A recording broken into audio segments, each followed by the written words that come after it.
We are live, guys. What's up? Hello, everyone. Hello, hello, hello. Hello, team. Hello, Rusted the Fuck Nation. Hello, Rusted Kings. Oh, Rusted Kings. Rusted Nation. Let me try if this works. Okay, this works. Good, good, man, good. This is looking very good. How's APO. everyone?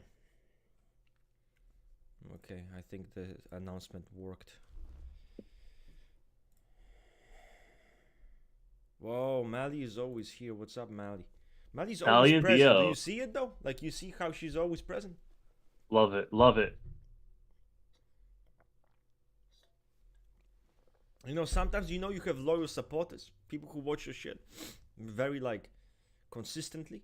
You know that because you see them every time, and you can give them a Those are the real shout out. ones. Oh, Ram, I also know Ram. I was impossible. Hello, guys. Hello, everyone.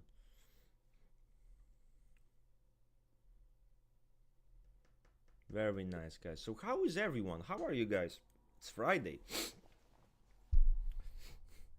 Oh man, I'm sniffly. I'm not sick. It's a season though. I feel like everyone It's gets sick.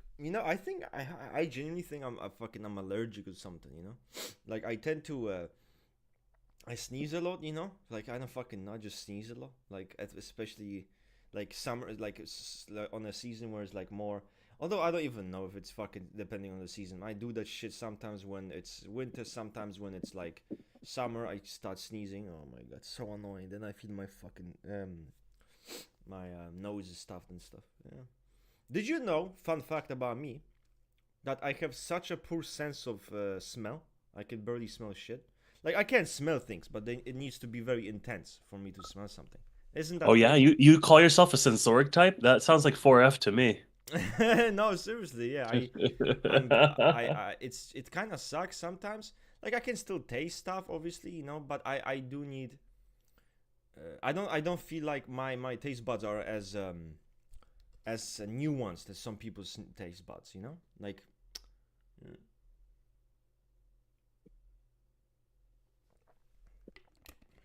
Oh, Bro Mally, is that's too nice. locked in to smell. That is so true. Yeah, no. Um, well, there are many YouTubers who cover all of typology, even though you have a unique explanation style. You know your stuff.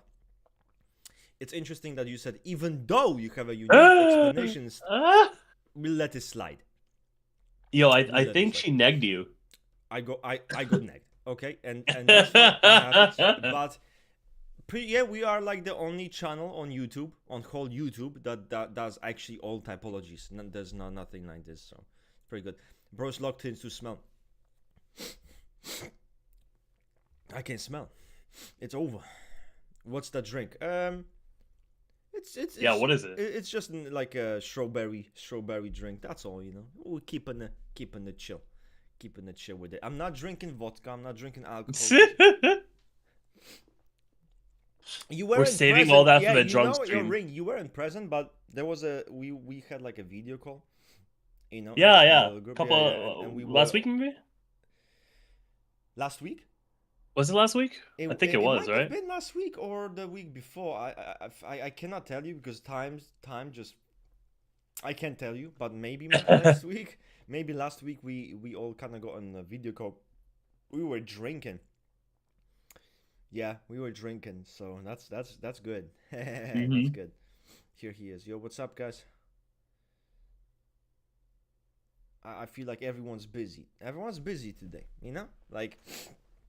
But guys, today on a serious note, we want to talk about the hashtag Enneagram Fundamentalism. Oh, fucking perfect. That's exactly what I wanted to. Great Thank you, question. bro. Damn, man. Okay. So why can't I see his message? Oh, okay. Sometimes it's slow. What does Enneagram Fundamentalism mean? If I was to take my own explanation of this, to me, it means going back to the basics. For example, when people are confused, or am I an SP1 or am I an SP5? It's like you definitely wouldn't make the same confusion if you went back to Enneagram fundamentalism. Are you Enneagram 1 or are you Enneagram 5? So when we talk about Enneagram fundamentalism, we look at the core, the basis, the fundamentals of everything. But we acknowledge that everything is connected, right? So that's kind of how this works. Ring, EIE, Social One, Enneagram Arc. Oh man, oh my God. You know what? I don't have too much to say about that. Because I wanted to focus more about Enneagram fundamentalism, right? But I have to say, right, I You like it? proposed I proposed earlier this year that Social One could potentially be intuitive in socionics, especially because we know socionics is not prescriptive, and it's kind of like a lot of a mobilization of how you really look at the world, but not really the way you're going to come across. And I felt that Social One fit with that, and everyone. Oh my God. They came with like pitchforks and torches and they Yeah, they tried were to burn about me to kill your down. ass. You were about to get There, and decapitated I was just for. like, I don't see why not. This is I don't have a correlation take. I just wanted to say that I'm right because that's the more important thing, right? I was right. That Social One could be intuitive because literally there's lines in Ira that says Social One literally reduces the body, reduces the emotion, the not what's it called the physical self to be able to become this person who's so fixated on their vision of the world. And But you I'm not know, gonna say EIE or LAE or whatever, but I will say that I'm really happy people are opening up intuition with but that do you know combination. why this happens though? Do you know why they say like why EIE instead of the LIE? The reasoning is when I'm not sure if like I've seen some quotes from the Social One, and it's someone who tweaks the fuck out about logic. Basically, it's someone who's so tweaky about logic that they have a meltdown. Like they had an emotional breakdown because they wanted to be correct, they wanted to be right, and when it was challenged, they spurred. Obviously, that does not sound like a TE base of any sort. So I understand why when you read some of the accounts of the people who are Social One in the book, it's very weird. It's kind of like, how is this a TE base? Like, why would this be a TE base? But I don't know. Again, I'm not, as I made the video, I'm not gonna be sitting here and working on new correlations. Maybe there's a new correlation, maybe there isn't. All we know is that more people are opening up their correlation lists. They are opening their horizons, which I think Yeah. it's not the worst, because Yep. the thing about it this way, we never really studied Enneagram 1 that much, and the books came out, and now we have the opportunity. But if you want us to be honest, the truth is most people, when they made the correlationists, they didn't really dive deep into Enneagram 1, like into Enneagram 1 subtypes, and treated them like they're different entities. And I've talked to people about this correlation, and my issue was like, well, it's Enneagram 1. Why would that work? But it's the kind of like, well, Enneagram 6 has the same thing. SP6 we type as FI base. Yet, we say then that Asexual 6 and Social 6 are both TI bases. So it's the same thing, Yeah. So I'm kind of like, okay, maybe. I don't know. I'm feeling, I'm trying to be open-minded. So some of the points that I have with this is that like at the end of the day, it's good that every single correlationist that isn't just agreeing with each other because we were in that kind of meta. I'm going to use the gamer word meta No. earlier this year where everyone practically agreed with each other, and then it was kind of like okay, so what is this now? The God-given truth of the typology world, and guess what? We're at 2025, and now everyone is deviating with each other. And Where we're seeing sexual 1 LIEs, we're seeing social 3 it's IEEs, we're seeing everywhere. social. It's amazing, actually. I'm very happy about this, and we've spoken to Russ about this because at the end of the day, we're using typology as a tool, not like some sort of like biblical rule book, right?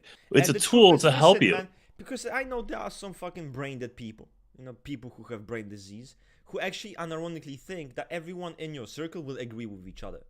Like they actually think everyone has like the same correlation as like I don't even know where to start, but point is everyone disagrees with one another. That's the fucking point. Welcome to life. Everyone disagrees.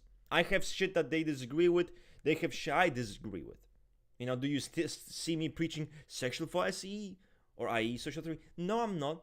But again, if a good argumentation. There's certain things I wouldn't really necessarily entertain because I read them and I don't think that shit makes sense in my opinion. While other stuff I haven't read or made research into, like Social One, and I'm open to that, you know.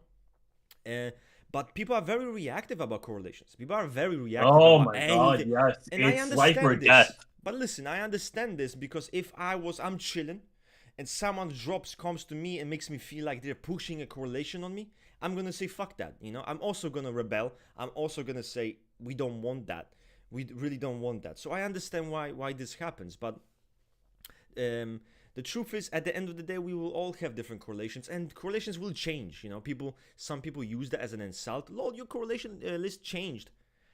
Again, brain dead. You know, that's a sign of being brain dead. Like Yep. you're talking about pseudoscience, right?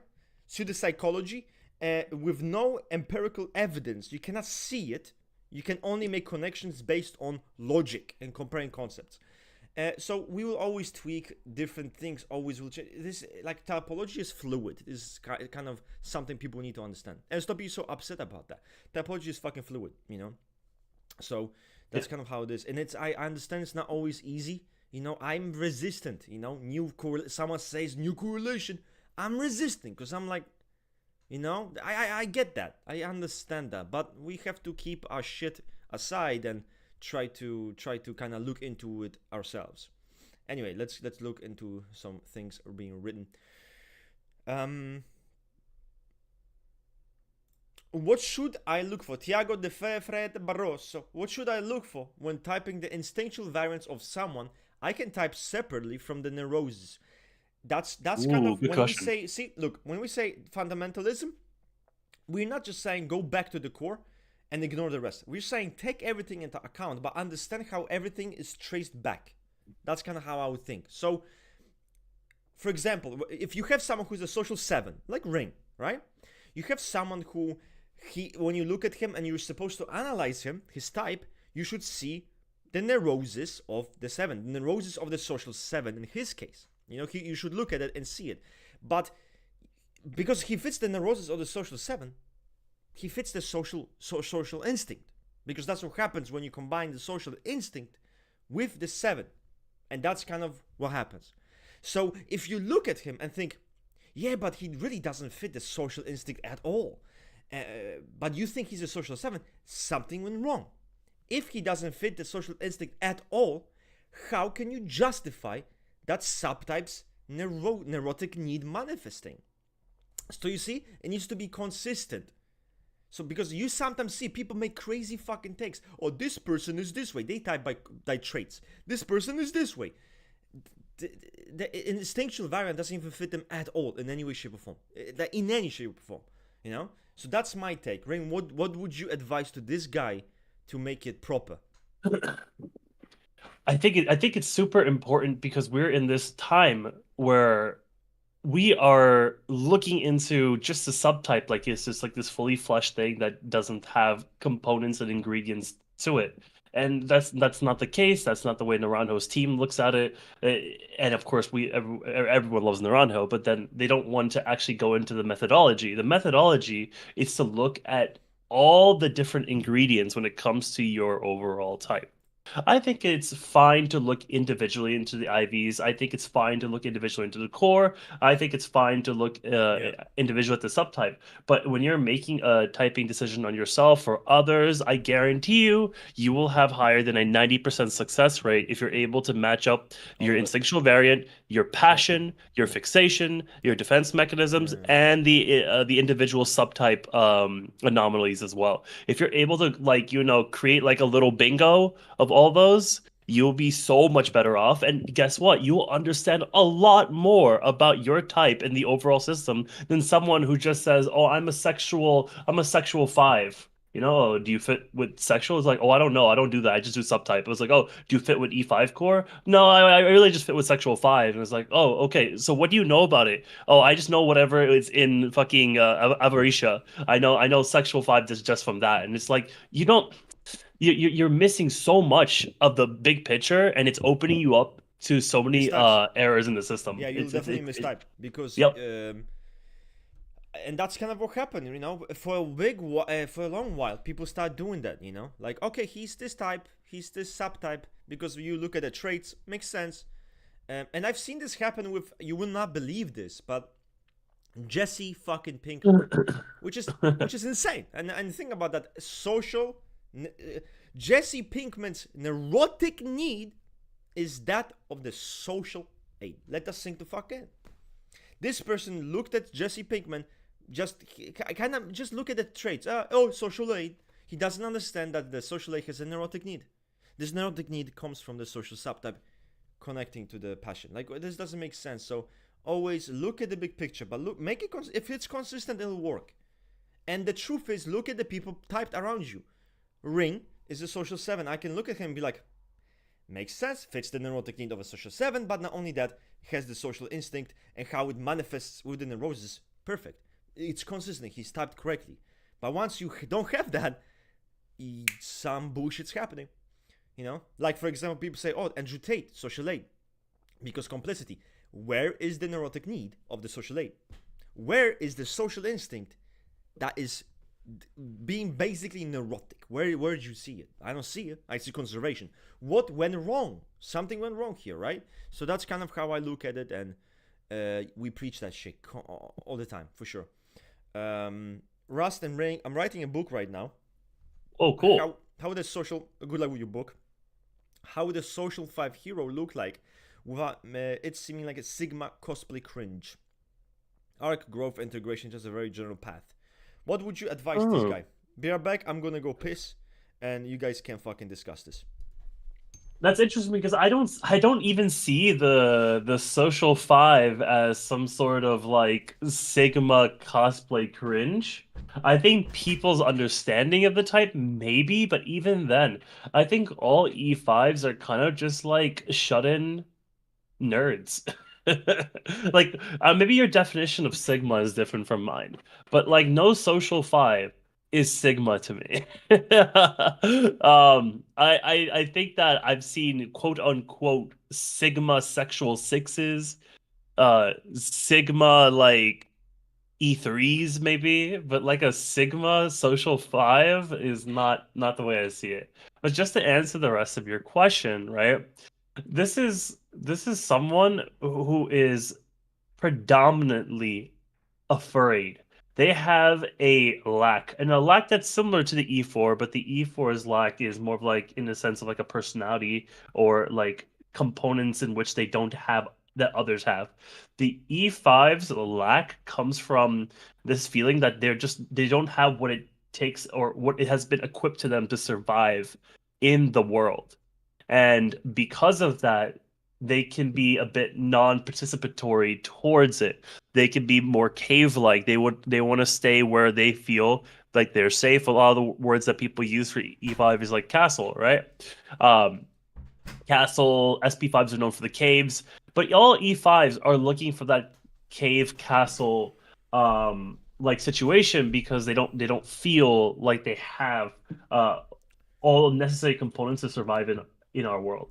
So I think a social 5 character is someone who needs to stop intellectualizing their experiences, looking to be detached or have like a large distance between them and society, but also trying to neurotically establish themselves as this kind of esoteric genius. You know, I think a good example of a social 5 that's gone through everything that you're kind of looking for is in Arcane. Just look at Victor. That's a really good example of someone who just needed to move away from trying to be this somebody, right? Stop intellectualizing, stop trying to find this new way to help people. And it was all neurotic. Him and Jace kind of have a very similar neurotic need to help people and be extraordinary. And guess what? They didn't need all that. They needed like each other, they needed their friends, you know, but they didn't need to prove themselves in that way and push themselves. I mean, definitely, I would say Victor is a good example of like what you're looking for. Great. Man, good job. Wow. Okay, let's go on. What's your take on people choosing to disregard Enneagram course of the sake of the subtype on its own? Oh man. So I agree. I don't think this should be ignored because it literally is derived from that type. But and we can use the same argumentation with social 1 EIE, whereby it's Enneagram 1 doesn't fit. Yes, but the same thing can apply to Enneagram 6. So I do think at the end of the day it needs to fit Enneagram 1, right? But we have Enneagram 6 fitting FI base, we have Enneagram 6 fitting TI base. It's two different types. Okay, so I would say yes, you cannot disregard the core, because you're gonna, if you don't relate to the core, you shouldn't type yourself as a subtype. That's my opinion, because that doesn't make any fucking sense. That just doesn't make any sense. You don't fit the core, but you apparently fit the subtype, which, by the way, comes from the core. It's weird to me, weird as fuck. That's my opinion. What do you think? Yeah, this is. I'll give a you explained it really well, so I'll give like a personal example. I actually think, say I've made a typology relatability list, right? And I did it for Enneagram. So I typed myself, of course, social 7, but my second most likely type would actually be social 2. And I was very close to typing myself social 2 at one point before typing myself social 7. But one of the big reasons why I avoided that mistype was I didn't relate to the E2 core. Definitely Yeah. related to social. Definitely related to social 2. There's some parts that are weird. Yep. But guess what? The parts of social 2 that were odd were also parts that were the most E2 about it. Having a special capacity Yeah. for love and empathy and knowing people's needs knowing people's emotional needs in a certain way. Yep. I was like, I don't relate to that. I just relate to all the social instinct fucking Sigma shit. Here, I use the word Sigma. So I would say that it's a good example of where like I was saved from a mistype because I way more relate to E7 core than I relate to E2 core. But yeah, that's an example right there. Perfect. Perfect. And that's how it was for me, like at the end of the day, I knew I'm Enneagram 8. I read the character in the Roses. I knew it, I knew it, regardless of the subtypes. So even in my own journey, I would always look at the core and not discredit it. Some people think I'm this top type, I'm this subtype. Don't even fit the core. Um, are social 5 arrogant people? I think they can be. They can be Ooh. arrogant. But I don't want to say that this is not social 2. You know what I'm saying? So their whole neurotic fixation here is not to be an arrogant prick, or like it's not kind of the point here. Being elevated above others, false abundance. So they're like, with the social 2 it makes sense, but I think with some social 5s, maybe you can say there's a predisposition for the social 5 to be a bit arrogant, intellectually arrogant. But am I going to say that they're all arrogant? I don't want to say that. No, that's my take. I think where this question also comes from is Naranjo when naming Avarisha, he has like the 3 different words. One of those words is arrogant as well. So definitely the Naranjo team sees them as arrogant, but I definitely see your perspective. Every E5 I've met has not come across as arrogant to me. Maybe sexual 5s, Right. but social 5s and SP 5s Yeah, they don't definitely. really come across as that half the Yeah, time. Yeah. none. Yeah, especially SP5s generally don't, but I will agree and say that every single E5 is probably Yeah. intellectually arrogant to an extent Yeah. Yeah. because they kind of self-define themselves in They that might way. think other people are not that smart. They might think that other people are a bit, there's something not working in their brain. I get that. And I understand, and I even relate to that. So that's great. My dude. Yeah. What type is most Sigma? I don't like. It doesn't matter. Doesn't matter. Fuck the Sigma. Fuck all the bullshit. None of this matters. Do social 2 realize that they are people pleasing, want to be loved, or do they not realize that? That's a Ooh, good good question. question. That's a really good question. The problem with the social 2 is like it's the most counter dependent when it comes to all the 2s. It wants you to depend on them entirely, but they're not gonna depend on you, and they're gonna get rid of their emotional needs. All of them, right? So I think it's a cool question. What you think, Ring? I think that all the this kind of goes to like a pattern of all the kind of like the image types E2, E3, E4 that they don't really see themselves in the accurate way that a lot of the other Ennea types do. In particular, I think social 2s to some extent understand that they want to be loved, that they want Yeah, people to put them on a pedestal yeah. in some way, but having that very conscious self-understanding is very tough because that would imply that They're that needy. the social two has a need, Yeah, that they are exactly. That's dependent on yeah, others, yeah, and yeah. that is like completely like they're counter dependent in You that way. you'd see that more likely with types like sexual two and SP two. Yeah. You could definitely you know they're love needy. They are all about love, and they I'm sure they know they do know, right? With the social two, it's a bit difficult. It's a bit difficult. Um, okay. If you're a counter type, if you reversely relate to the core and it's confusing until you understand the subtype. I don't want to say that, and I will say it again. If you are a counter type, I don't give a fuck what counter type you are. If you don't relate to the core, we have a problem. And that's the way I view it personally. Like to me, counter. Oh, I yes. know I'm a social 8, but I don't relate to 8. Okay, that's a problem. You know, people really took the word counter type and they butchered it. They're like, counter type means I'm so fucking different from the core and it's not the similar at all. It's like, that's not the fucking point at all. That's not the point. In fact, and ironically, I think the word counter type Yep. did more harm Yep. than good. Genuinely. It I, did. I I just want to throw it out there. My girlfriend hates the word counter type for this reason alone. I was Yeah. okay with it for a while. It's just a counter Yeah. type. She's like, Yeah. what the fuck is a counter type? It makes it seem like it doesn't relate to the core anymore. Then Exactly. you're like, you're fucking right. That is kind of fucked, It's and it's kind giving of people the it's wrong dumb. It's dumb. understanding. So it's a type that is derived from the core, but that doesn't relate to the core. It's the dumbest fucking concept ever. So listen, if you are a counter type and you don't relate to the type, again, maybe it's not that you are Problem. not this type. More so, maybe you don't see yourself clearly. You don't have a good awareness of yourself. That can happen too. Okay, Yeah. but if you have a clear image of yourself, and it's very clear that people who see you, they know, you know that you don't relate to this shit. You can't even be a fucking counter type. Honestly, remove the word counter type.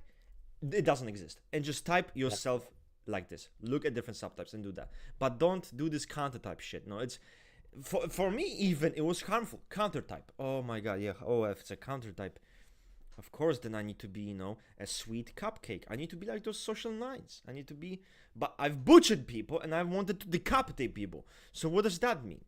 Okay? Yeah, Like it's actually a very weird. naive little word. It It wants is. to do so much, but it actually causes so much chaos. And for everyone in the chat, right? Just get a good definition on counter types, right? Counter types don't mean that they are literally Yeah, going different. against the fundamental rules of what it encompasses the Enya type. They just come across in ways that seem like they move against the passion, but that doesn't mean that they aren't the passion. It can come across, especially externally, that It's they literally may just a be cosplay, different. bro. It's just a cosplay. Yeah. And I That's what it is. challenge any person in this chat, if you think that a counter type is so different than their core type, let me know which one, and I'll explain to you each and every single counter type and why they completely fit with a passion. And to think that they're different from the passion is idiotic. Thank you. But yeah, I challenge the chat. Let me know. Based fucking ring. Um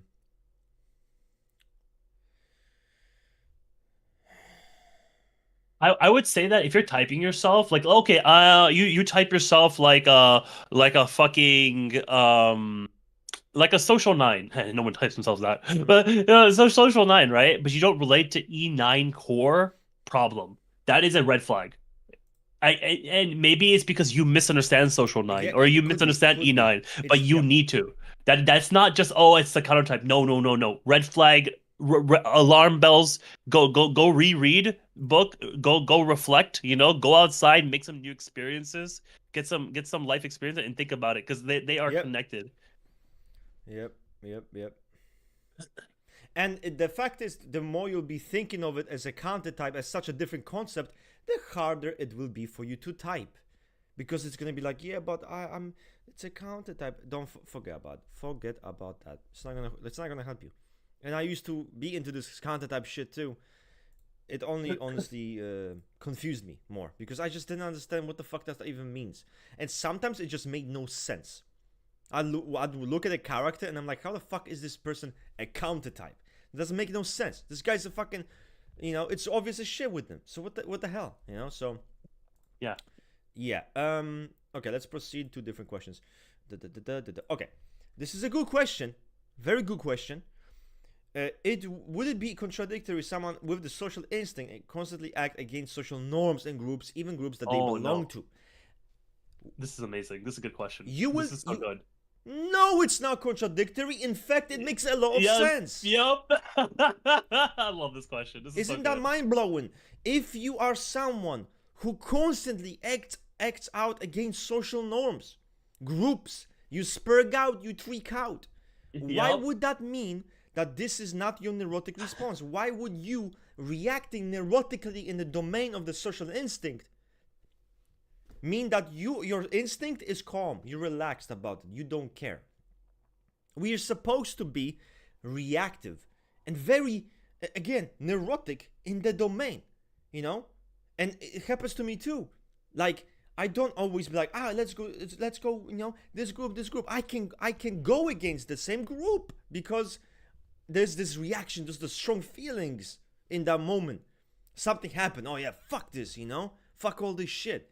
So the fact that you're so sensitive in this area, it already kind of can mean that you can fit this. So no, a true person who,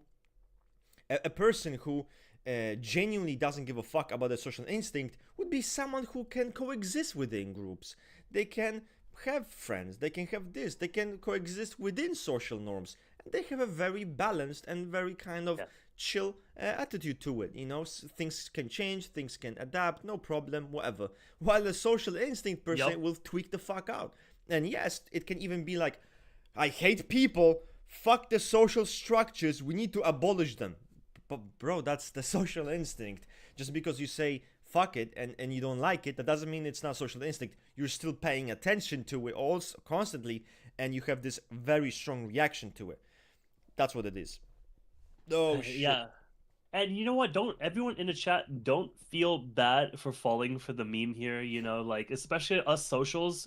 Socials and sexuals really get the worst of it, because I feel like SPs kind of, it's a little bit more grounded in terms of like what that looks like. For us socials, we go through moments, I know you all do, we go through moments where we giga introvert, we giga move away from people. We're sick of it. Oh yeah, I'm down with the community. I'm exhausted by it. I don't want to fucking deal with it. I want to live in a village. I want to live in a forest. Fuck all that shit. Right? I convinced myself I was self-preservation, because you know what? I want to make sure I protect myself. I want to make sure that I'm living well. And this was exactly during a phase where I was introverting from communities because it was too much for me to handle. Yeah, same. And I literally had to put it together. Wait the fucking minute. Wait, like, what the fuck? Hold up, it's not self-preservation. It's literally I relate to people and society at large. Weird. And that was a huge hashtag Enneagram fundamentalism is why I moved from SP7 to when I told myself I will never type myself anything that's not social instinct first ever again. And you know what? That decision point, that Enneagram fundamentalism point, allowed me to find my real type eventually. Because I stopped looking at the SPs. I'm not an SP. I'm not an SX. I'm a social. I'm more likely to be a social 9, than a lot of the SP and SX types. Funny enough. Yeah, and it's the social subtypes are so fixated on the social domain that they might be sensitive to those areas and might even want to pull away against people. This is completely normal. But you look at the whole picture. When you look at your life, it's like you always move, and in the end, your fixation is people. In the end, your fixation is the social sphere. And regardless, I had moments where like, yeah, but I can be very introverted. I just want to do my own thing. I want to get away from this crap. Sometimes I just want to live in the fucking forest. I think I just don't give a shit. I might be an SP conservation. And it's like, no, okay, just because you have that period, that doesn't mean shit. You look at the fact that I'll have this fixation and response is already telling. Because if I didn't, I should have been relaxed. Like, I shouldn't need to withdraw like this after because something like happened, or I shouldn't have that strong reaction. I should just be like, yeah, no problem.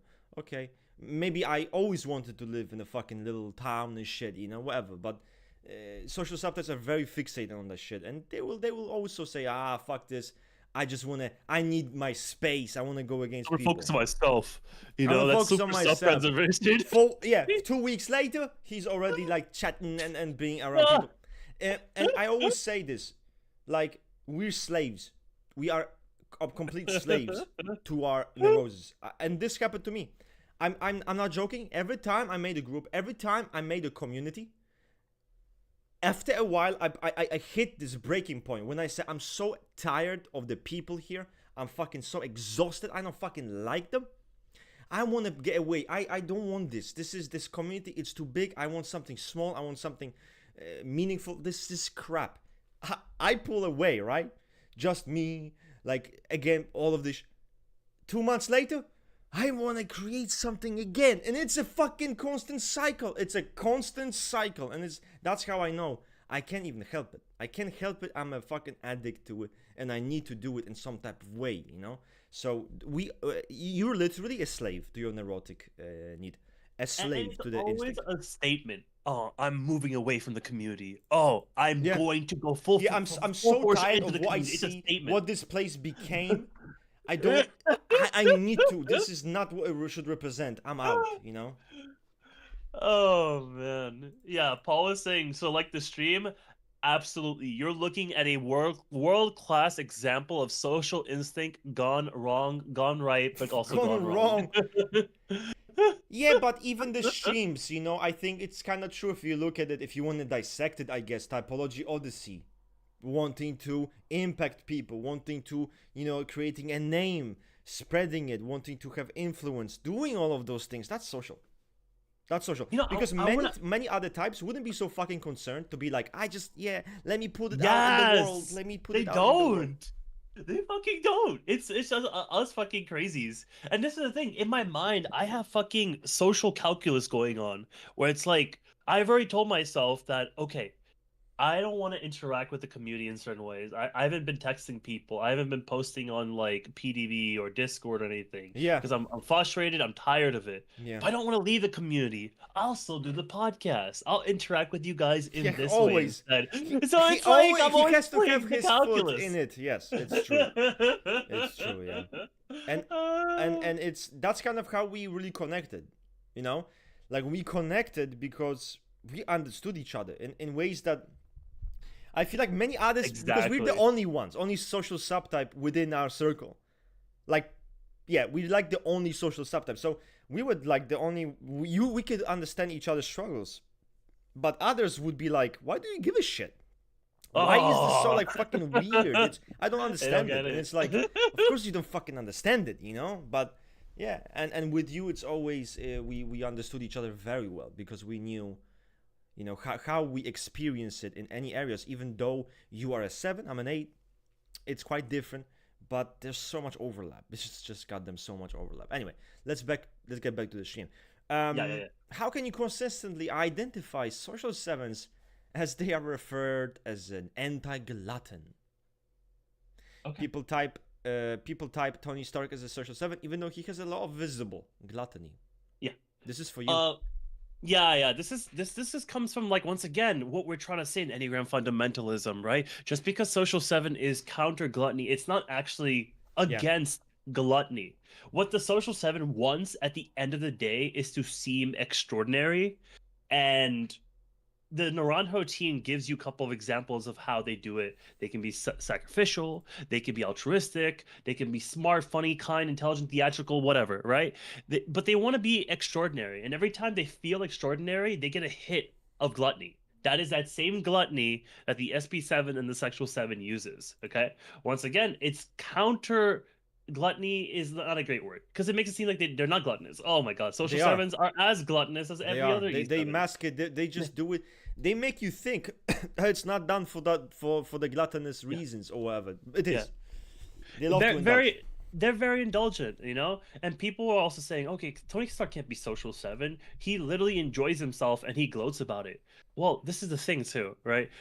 I think we can be so mechanical when applying these systems that we're not taking the basic like idea of this type. This type wants to be extraordinary. If a social seven can be get away with being gluttonous in a public setting or even make it like an identity that is extraordinary, they will do it.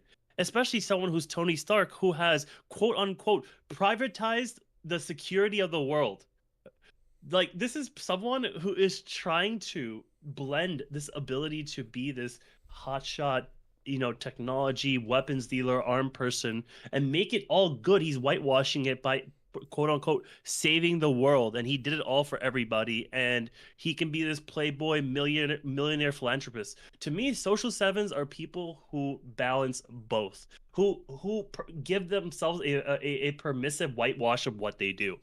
I'm a social seven, and I host parties all the time. I tell my friends, I'm like, yo, let's fucking get lit today. Let's go drinking. Let's have fun, And yes, there's many social sevens who get like an existential extraordinariness by saying, oh, they don't drink, or maybe they don't have sex or whatever.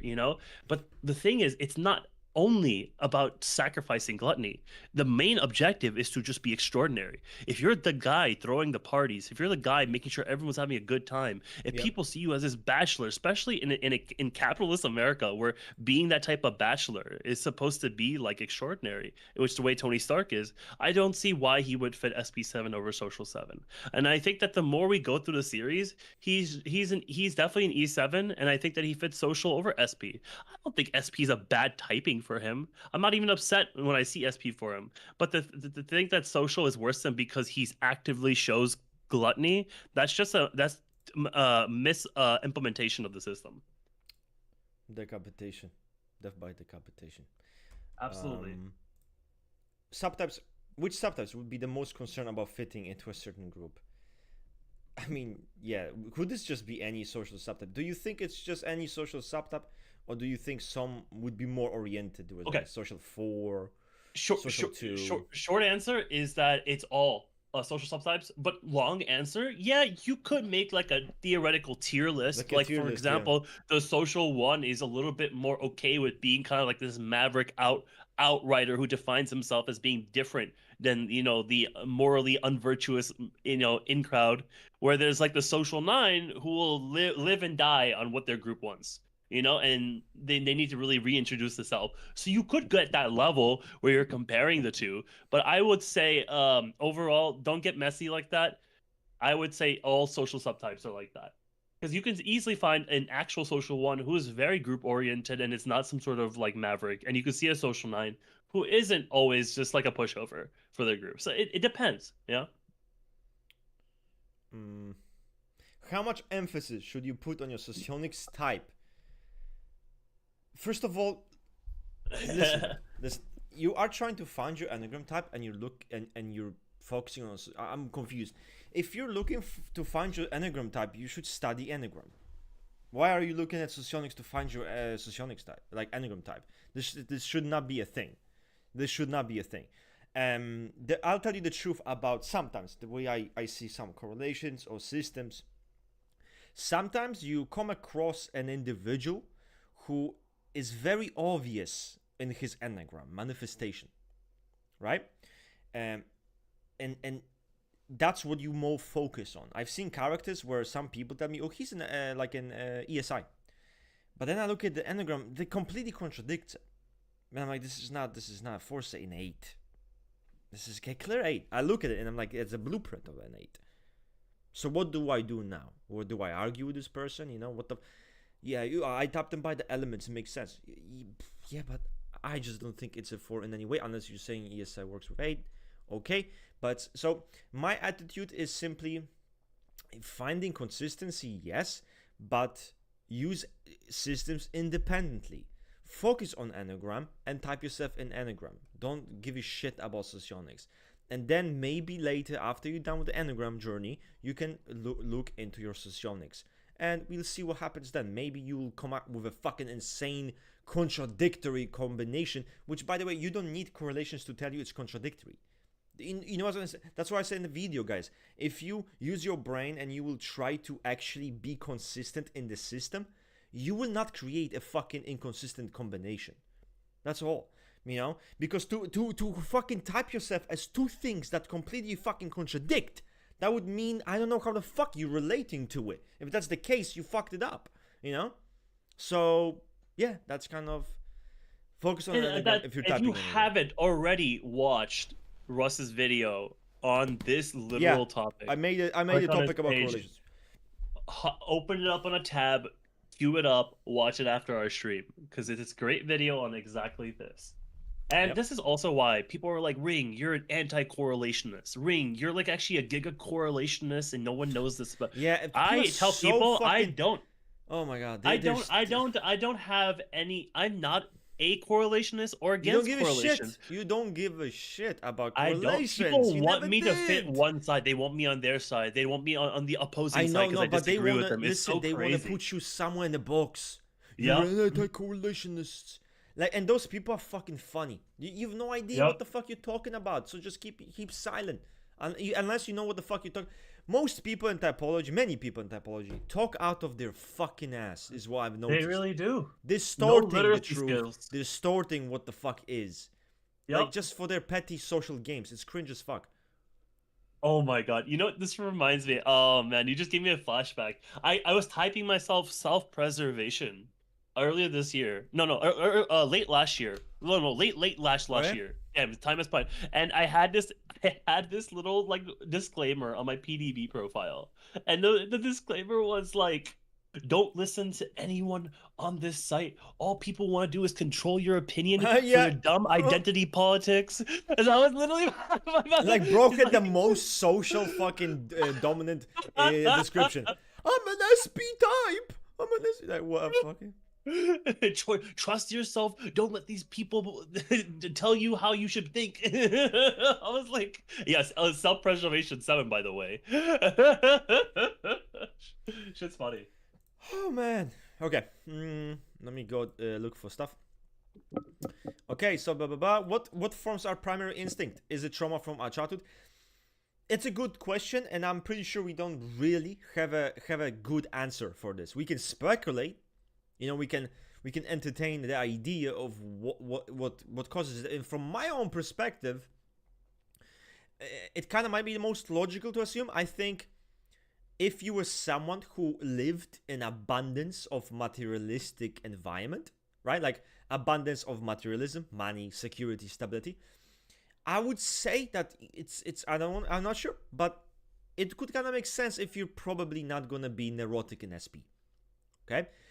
And that's how it was for me. You know, I never worried about like money and shit growing up, money or like stability and stuff. That I never cared about that. I never gave a shit about money, which is funny because now I'm grown up and I still don't really give a shit about money. That in a way where I should, and I try to care about money because I know it's necessary. So I try to put in active attention because I just. You know, I just not give a shit at all. So. And that's probably because the childhood, you know, I was provided in that sense, in that area, so that's not a problem. But in other areas, that's probably what the fuck was kind of bad. You know, maybe socially it was kind of fucked up. So that's kind of what happened. Maybe the social subtypes are deprived from the interactions with people, good interactions, suffer rejection. They basically suffer in the social domain. Maybe. The SP types often come from poverty. They come from instability. They come from a place where people worried about money. So they are so neurotically fixated. I need more. I need money. I need money because if I don't have money, I'm fucked. Because that's my life. That was my fucking life. I'm so scared of it. But why the fuck would you be scared of, so neurotically scared of your resources if you never have to give a shit about your resources? Why should you be terrified and always accumulating? You never had to care about them to begin with. You're probably not going to be an SP type. I'm not saying this is like sure method of typing, you know, but kind of this shit makes sense to me. What do you think, Ring? Absolutely. And you know what? Like just thinking about what you're saying, you know. Yeah. I remember back when LIE was like really associated with just money maker, like counterfeiter printer of like the dollar bills type person, you know, who's just grinding all the time. I never really related to that, and I felt like weird, you know, because it's like, should I be relating to this person who's like this money maker extraordinaire, you know? Because like ever Yeah, since I was a kid, just like you, yeah, I never had a trauma with yeah, self-preservation. yeah, I actually, when people give me money, like me and my sister go out, you know, sometimes we have family who gives us money. He's like, go get yourself something to eat. I'm like, okay, cool, you know, like fine.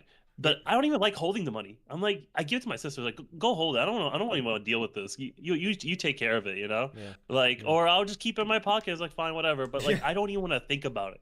yeah. I And don't even want to think about like what value it has like or the something. ideal world, unironically, is where I have the money and I don't need to worry about fucking shit. Like you have the Yeah. money and you can focus on more important things. Yes. Literally, because I unironically don't want to think about money. I don't want to deal with money, but I have to because we live in this fucked up world where we have to be fixated on money and materialism. So Yep. now I need to find ways to make sure I fucking survive, and it's I would rather fuck, you know, be a Viking and fuck shit up, right? Be a warrior, and that's how you survive instead of Okay, thinking about Bjorn. money constantly. It's just I hate it. Sometimes I do genuinely have this. I don't like it, you know, because I'm the type of a dude to be like, you know, follow your passion, you know. Like some people's like, no, pragmatic decision is like go study this, you know.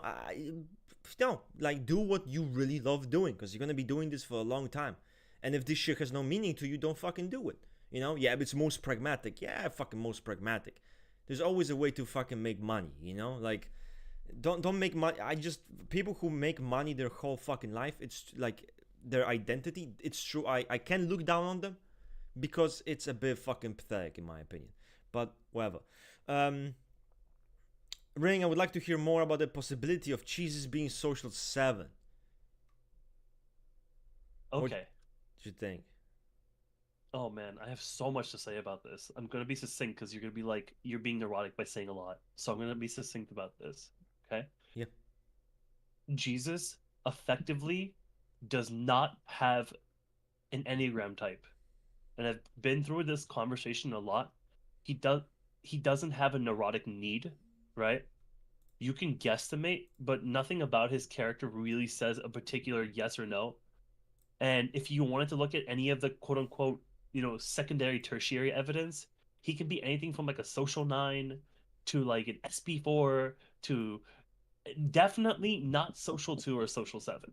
Nothing about him is even remotely similar to the idea of intellectual arrogance or needing to crave power for power's sake. So forget Enneagram. You're not finding an Enneagram type for Yeah, Jesus. that's why you don't even. And then People second should thing think is less that about cheeses, honestly. Like, no offense, obviously, but guys, come on. no, yeah, and for socionics type, I think someone said in the chat, I fail to believe that you know Jesus is any particular And cheeses socionics type. shouldn't even be. You shouldn't look at cheeses and be like, I see his fucking neurotic need. Unless that's how we look at cheeses now. Like, he's this hype flawed. I mean, I guess. I don't know. I don't know. I don't know. I've seen sexual 5 Jesus. Like, where are you getting this? You just want to signify your type. I'm not saying you questioner, but I've seen people Yeah. say like, Not oh, he's you, a by the social way, 2 for sure. Joshua. Just Um, some other people. but and just for socionics, I think someone here said EII. I don't know what that based on. I feel like vibe wise, fine, because socionics is just the way you perceive the world. It's not really prescriptive in any way. So even then, I don't even like it because we don't know much really about Jesus outside of things that he Exactly. did. That's why we shouldn't even be. Yeah. I don't know. I think we shouldn't even be trying to type Jesus. Like, I'm not even religious, and I'll be like, I don't want to fucking type Social Jesus. 5 Jesus. You Oh know? my god. Where does this come Yeah, from? totem of knowledge Jesus. He's But social and then he's yeah. E5. But This is what people think let's Enneagram answer Tiago fundamentalism de is. That's the Freitas problem. Barroso. I Yeah, yeah, yeah, relate to yeah. this cycle. I get in a group, I get super active, I get angry, and I get frustrated, and then move away by looking for another group. Well, that's yeah. That does kind of sound like a social fucking issue. You get angry, you move away, then you get put in the same situation with another group, which then you get frustrated. Shit's not gonna go again. You're gonna be like never again, and then you're gonna go to a new group again.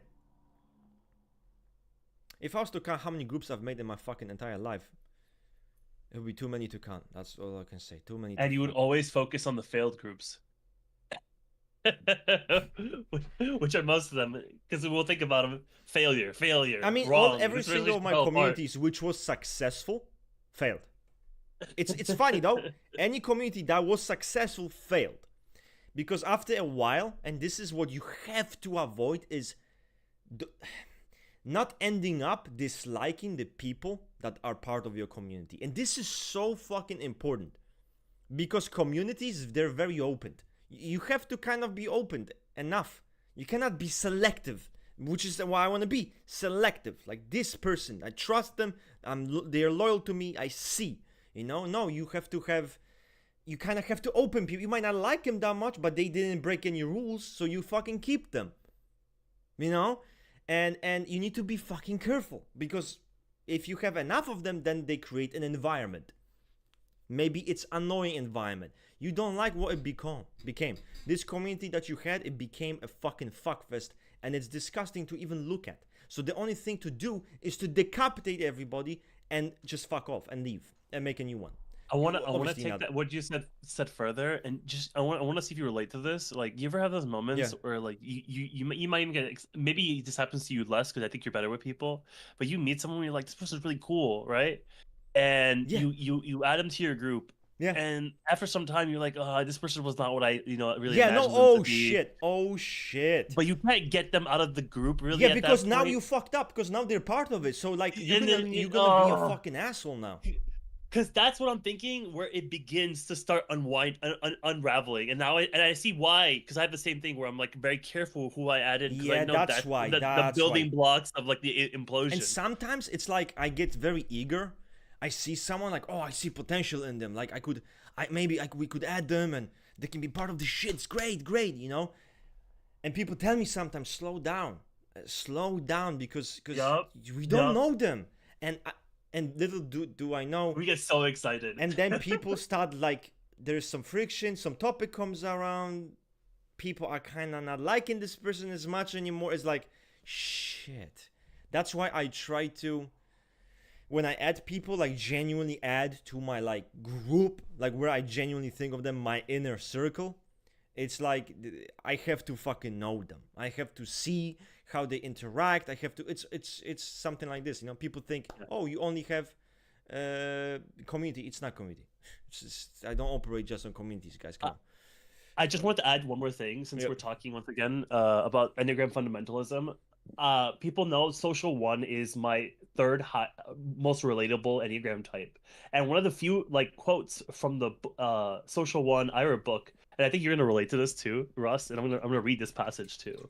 And this is an example of Enneagram fundamentalism, because this is something that actually fits all social instincts that I attributed to just being a social one thing, and it is very much a social one thing. But the proportion here can be agreeable to like everyone who has like social neuroticism, right? So the quote is, for the social one, no situation, no guide, no group, and no person is perfect enough for the social one to feel fully part of them, or in any case in tune with them. There's always something wrong and something that needs to be changed, modified, or corrected. This leads to a perpetual situation of disharmony in dealing with people. And I giga relate to that. Yeah. Well, I relate to it. But for me, once I have my own group, I'd be like, okay, this is great. But maybe there is some sense of like, I want it to be better. And better in the sense of being a certain way.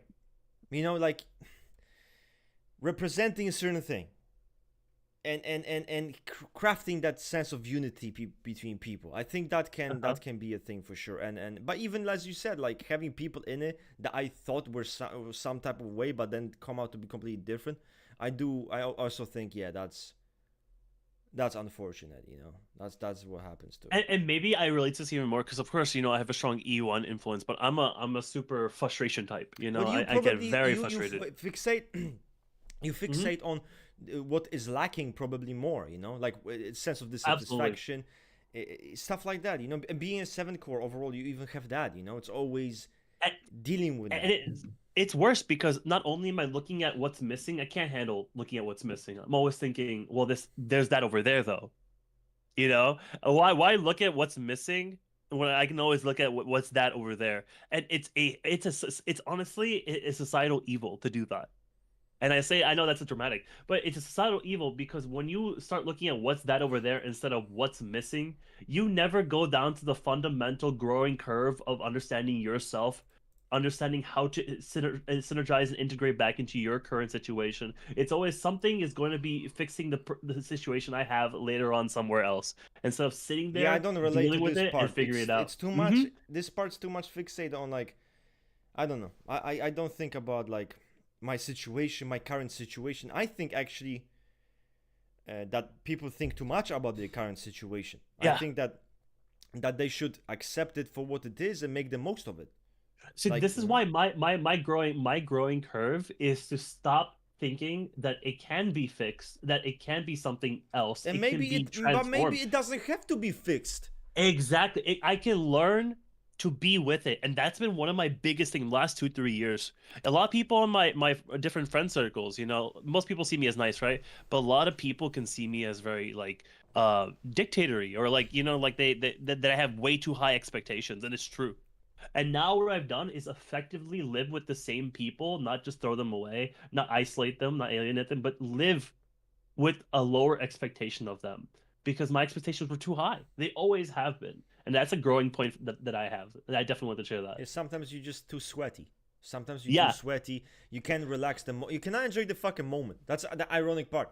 Just can't enjoy the present moment. So you get sweaty and shit, and then you have those expectations. Then you get frustrated because those Why do this to yourself? Just don't do that to yourself. That's kind of. And that's what I'm trying to do. I'm like, I'm being more okay with how people are, especially in the social sphere. Even if I'm not 100% with them, that's okay. I'm learning to be a better personal individual by being able to tolerate that because I couldn't in the past. I would cause such a problem in one way or another. I'm just reading No, you could. right now what people are saying, trying to see who.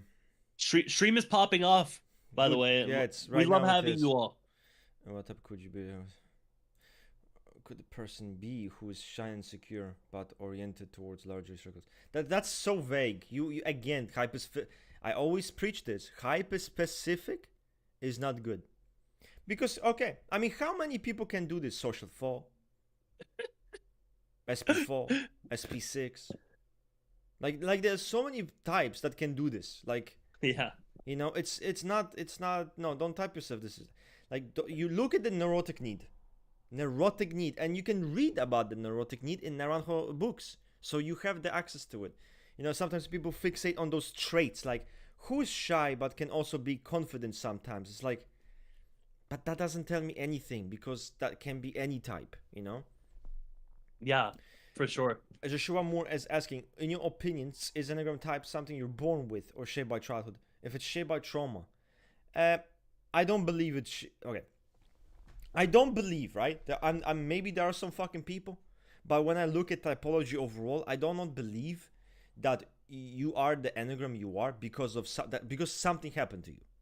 So what I'm saying is, when we look at the childhood of a certain type, it's more like you have a certain temperament. Like my childhood, I had a certain temperament with certain behavioral traits and personality traits, and I viewed my environment a certain way, and I viewed my parents a certain way, and I reacted a certain way to my environment, and the way I reacted would align more with the Enneagram 8. So that's kind of what it means. We have those reactions of the childhood and we perceive it because we have those personalities that kind of react a certain way. Because if you put a fucking SLE and you give them like Enneagram fucking 2 childhood, he's not gonna be a fucking Enneagram 2. It doesn't really matter, Because the truth is, if you put him there, he's gonna perceive the situation differently.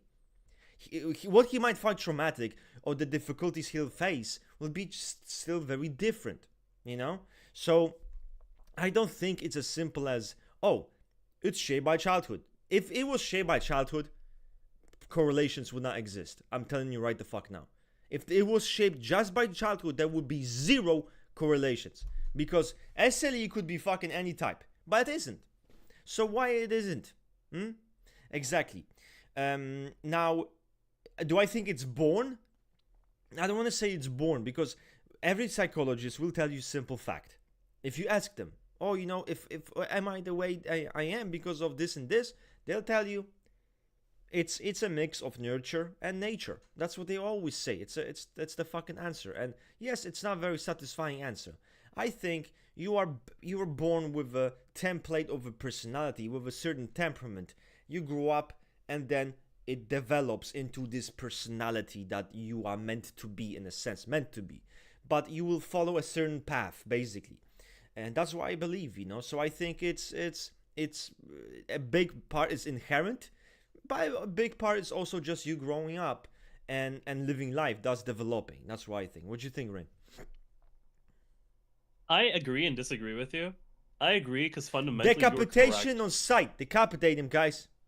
Nah, I know we can't disagree. Chat would think that how the fuck can we disagree? How are we disagreeing when we have Typology Odyssey? We should be on the same side here. But okay, go on. The best part of Typology Odyssey is when we agree or disagree, because it makes each one feel better. Which is the most cringe thing anyone can do, by the way. So I agree with what you're saying overall with psychology, that is nurture and nature, and you make some really good points, right? And just moving away from just like any other system, in Enneagram itself, it is said time and time again, it is derived from your childhood experiences. Each and every single type is.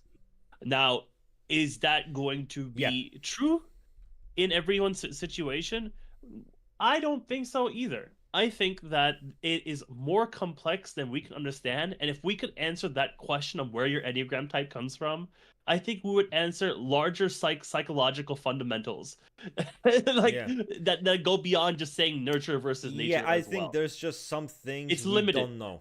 That's Enneagram, especially Chazo's Enneagram, proposes it is your childhood, and it doesn't say it's genetic. However, I can see situations where your family deals with a genetic disease of some sort, which leads to similar situation. Chazo's wrong then, because unless you're gonna tell me a fucking SEI can be 0.8, and I don't care how loose you are with correlations, or EII is gonna be fucking 0.8. It's not, and if it's not gonna be 0.8, he's wrong, because it's clearly not just about childhood. What I'm proposing is this. Listen. You're already born with this personality, okay? But the way you perceive the world around you is basically this trauma. So you develop this trauma, but that's probably because of the inherent personality. Do you know what I'm saying? Like, I get what you're coming from. That's kind of what I think is I'm not saying the childhood trauma is not real. It is, but why is it real? It's real because this person had a specific personality that perceives those things and rebels against them. Yeah, I like what you said about, for example, even if you give an E2 childhood to an SLE, quote unquote, not to get too much into correlation zone. Yeah, the SLE is not going to perceive it the same way as, an ESE would, right? Yeah, or EII. I like what you're saying. Take an extreme example, EII. I agree. And the childhoods, like, of all the different Enneagram types, feel like they're just seeing the world differently from each other. So I like what you're saying there. I think both Enneagram and you are correct. That's my perspective, because it's the childhood that you had, right? Can be you see where I'm coming from here? Okay, so I'm saying that we don't know how your socionics type is formed. Now, did Augusta explain that? Chat, let me know if Augusta explained that. I have no idea. I have no idea about that. No idea. I don't think she did. Enneagram is saying that your childhood has developed you an Enneagram type. I think that what you're saying is a good intermediary where you're born with your socionics type, which I would say makes sense. It's just the way you perceive the world that feels genetic. That feels a little bit more like your brain has been ordered in this way in which your prefrontal cortex takes in information that way. And because your brain takes information in that way, aka your socionics type, I think your Enneagram type will naturally come from that type of idea. Where so we know, so it's kind of like you were born with this type, the socionics, and based on that, the Enneagram happens. That's what I'm saying. And I think that idea makes sense, especially because we don't know where your socionics type comes from, unless, once again, there was some resource. I don't think there is. But we know where your Enneagram type comes from. It comes from your childhood and your early life experiences. And I like what you said because it makes sense. I think about it. Self-preservation, social, and sexual are all very similar themes in childhood. That's like a child that deals with a social neurotic theme or self-preservation neurotic theme. The difference is the Enneagram passion changes slightly, right? I'm not saying this for or against correlations, but I like what you're saying there, and I'm saying that I think that both can be correct. I think that the way the child perceives that trauma can affect what Enneagram type they have, but I'm not saying you're born with that Enneagram type. I'm saying that if we want to look for what type of personality you're born with, I think socionics actually has a leg up there. Does that make sense? That makes more sense because it's cognitive. Yeah, I see what you're saying. Yeah, exactly. Where Enneagram feels more nature. No, nurture, more nurture, and socionics feels more nature. There we go. But are both clearly impacted by nature and nurture. That's the theory that I have. Yeah, we can. And you maybe you helped me think of that because I was like, that's kind of cool. Actually, I like that. Of course, this is just like it's a speculation. Yeah. Speculation. Okay, let's go.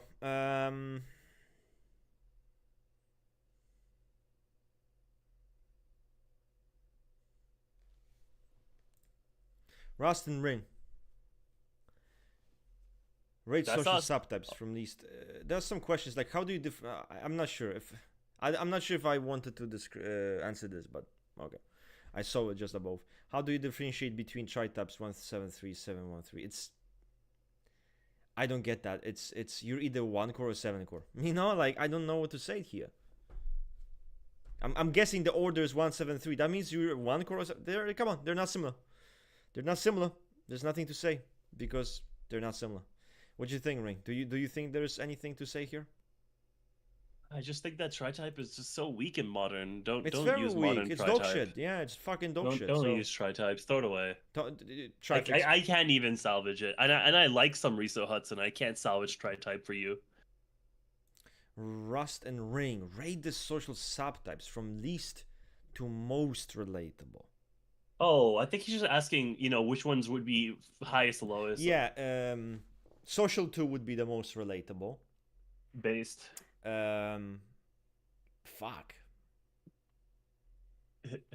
And of course, they could all unironically social 5. Like based? Yeah, unironically social 5, I think. Based? Yeah. Hold up. That's cool. Yeah, because when I read the social 5, I mean I can see a lot of the things that I could relate to, like the totem of knowledge, but having information that's very elitist, and it's like having access to this information with other people who you perceive that are elevated in intellect and stuff. Like unironically, I could see that for myself, So the social 2, the social 5 would be pretty high. I think then the social 7 would come probably. And then I fucking have no idea, to be honest. You could put all the rest of them into the dumpster, Yeah, I feel like I would. I mean, social 5 is dog shit. Social 5 is at the fucking bottom. Social 9, I'm not. I don't know that much about the social 9, to be honest, to be able to tell you. But it's a good read. I reread the E9 book the other week too. It's fun. It's very simple. Yeah. All the E9 neuroses are so simple. Yeah. It's kind of it makes me laugh. Yeah. Yeah, but I would say mainly like the most relatable that I could be like, wow, I see this is social 2, social 5, social 7.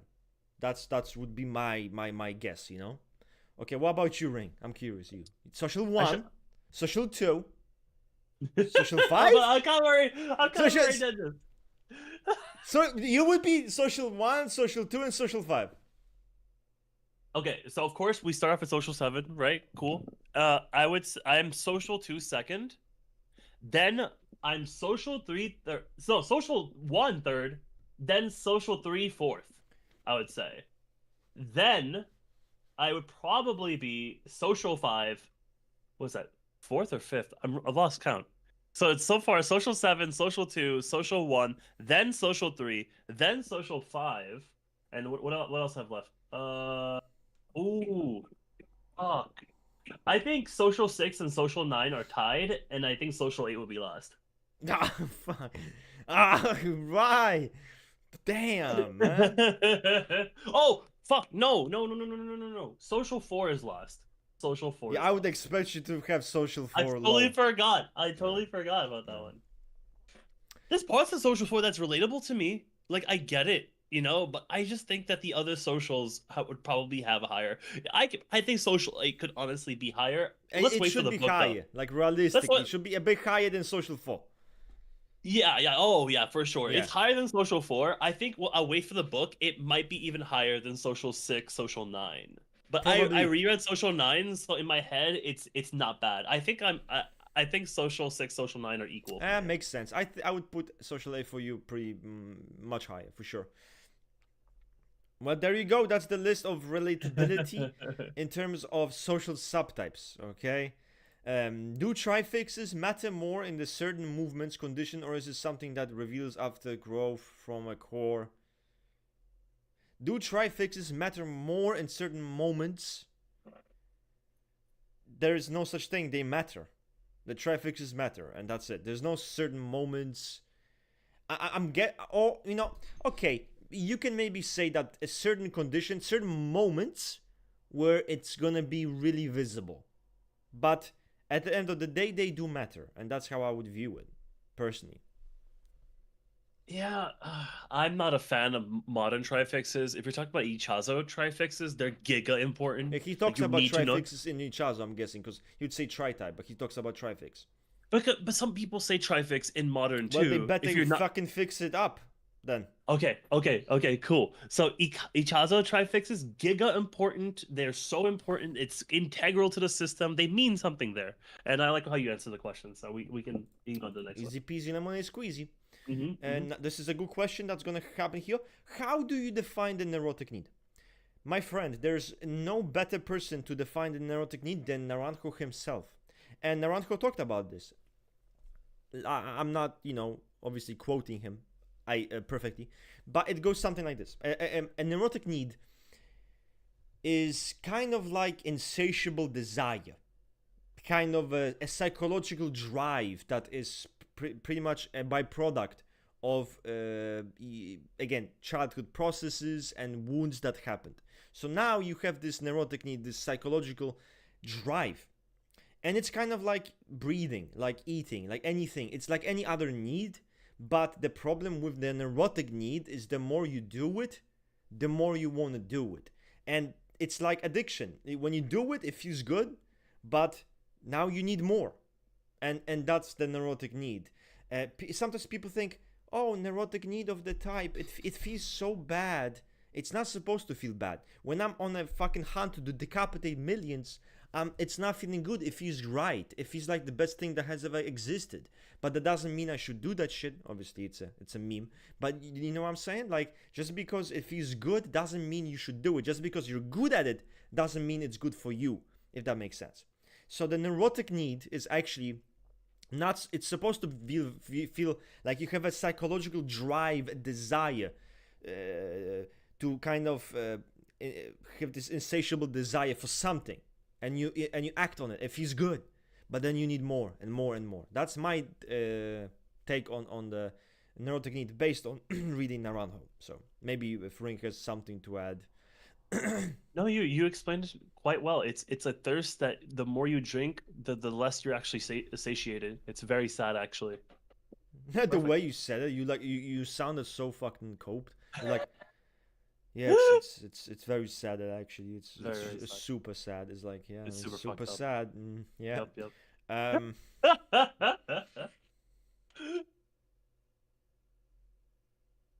Sending thoughts and prayers.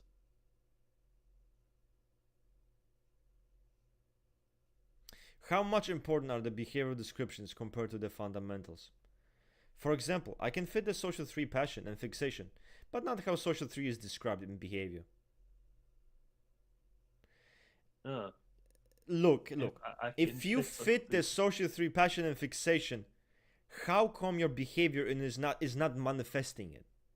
And that's more of a question to you. It's more of a question to think about.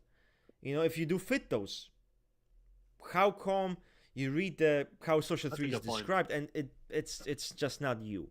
Like, really revise it. Really make sure that you're actually doing it correctly.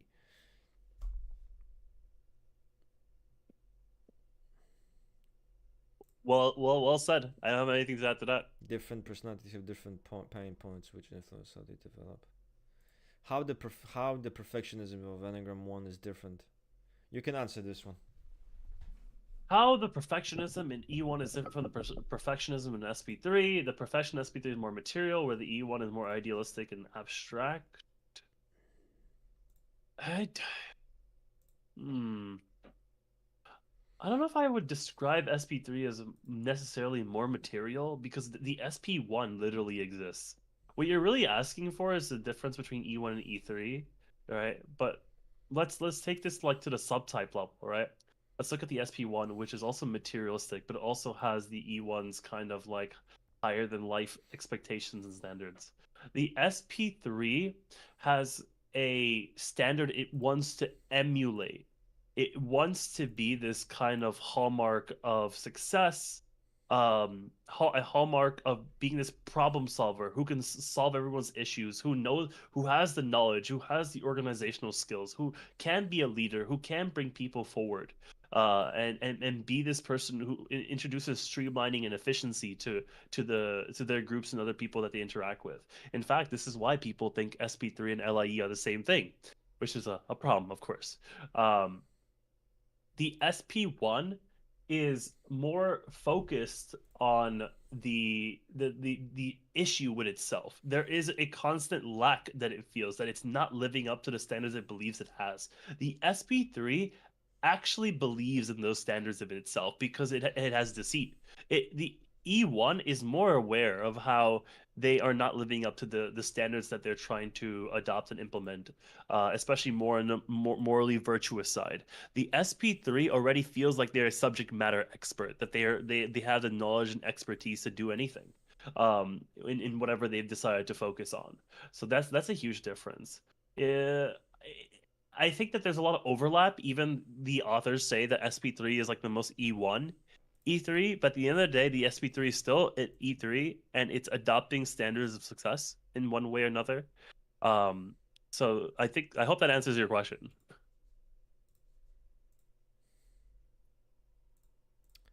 Very nice. Have you found yourself replacing old problems with new ones along your journey? All the time. All the yeah. All the goddamn time. Isn't that life in a nutshell? I mean, that's life. Yeah, life is literally you thinking you're gonna fucking not do the same mistake, but you repeat that shit a year later. It just looks a bit different, but it's the same core of problem. So life's all about repeating the same shit, same patterns over and over and over again, which is quite interesting, right? It's like this. There's this determinism. It's like determinism in a sense. Like, you are bound. You were born this certain way. You're bound to repeat those cycles. And it's funny. Can you actually truly break them? Can you truly break them, or can you just minimize them? But can you truly walk away from those patterns that define your whole life? That's a good question, but I don't know. But yeah, that's kind of. Do you guys relate more to the subtypes from the other core types than the other subtypes from your core? No, I relate more to my well. Ooh. Yes and no, because I would say, Question. unironically, I would say sexual 8, yes. I relate to it more than I would relate to some other subtypes.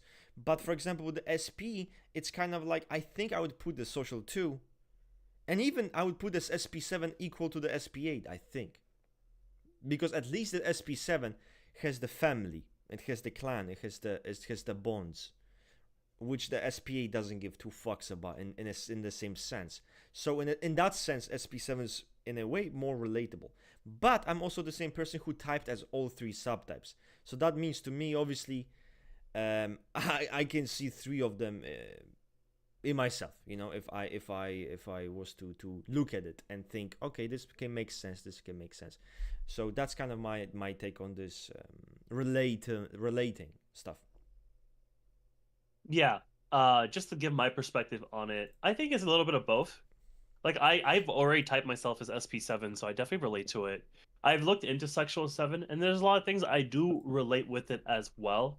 But I would say that at the end of the day, you can see this on my relatability list. I have social 2, social 1, and social 3 higher than SP7 and sexual 7 on my own relatability list. And I think that externally, there are parts that are very similar. I relate a lot to social instinct garbage. The best way I can say it, I really relate to social instinct garbage a lot. But if the reasons why I don't type as social 2, social 1, and social 3 is I don't relate to the core. Social 7 is the only one where I relate to the social instinct garbage, but also the core garbage at the same time. Which is Enneagram fundamentalism in a nutshell. You're preaching it. You can't even help. You're preaching it. And someone asked in the chat, SP3 perfectionism is more about efficiency, yes, and also ring. Why do you think they aren't LIEs? Oh, I'm not saying LIEs are or are not SP3. I'm just saying there's a fundamental problem when people start attributing aspects of certain Enneagram types as being one-to-one with their socioeconomics counterparts. Like EIE is just social 2, ILE is just E7, you know. LIE is just E3 or E7, depending on who you talk to. It's not conducive. It's not great literacy. It's fucking unintelligent, honestly. So that's all I'm saying. I'm not making a correlation comment like at all when I say that. I just don't like when people think, I have traits of the SP3, I should also be LIE. That's not true. There's LIEs that are way more idealistic and less grounded. AKA social 7 LIEs, or even social 3 LIEs are way more idealistic and less grounded. So that's all I'm saying. What's your opinion on growth and stress? Do you think it's important, valid, or more useless? Growth and stress, it depends what it means, like in what sense, because I'm sure some websites talk about the growth. I think it's kind of underestimated. Agreed. I think the unhealthy levels, I'm not sure if stress is the I mean, stress is kind of the same shit. I feel like you can replace the word stress with neurotic. Like, how are you like when you're most neurotic? So it's kind of like saying, how are you when you're stressed, in the sense, in the Enneagram sense, right? And I would say stuff like growth, but also unhealthy levels, I think it's good to have. And that's one thing Research Hudson did that actually, in my opinion, is pretty fucking cool, you know? That Agreed. It's missing, you know? Naranjo doesn't fucking really talk about that. He doesn't talk about different manifestations. He just talks about this degenerate who's just completely fucking neurotic, you know? Like, he doesn't really go in depth in different levels of unhealthiness, which I can see why some people reading Naranjo might be like, what is this? It's so negative and fuck, it's supposed to be like a therapy thing where we grow with this growth section, which you should read, always read the growth section at the end of each Naranjo subtype book. But I can see why people might be like, dude, this is fucked, like this is very fucking negative. Like, is there anything good? And it can make relating to types very difficult, because what if you were not this extreme individual?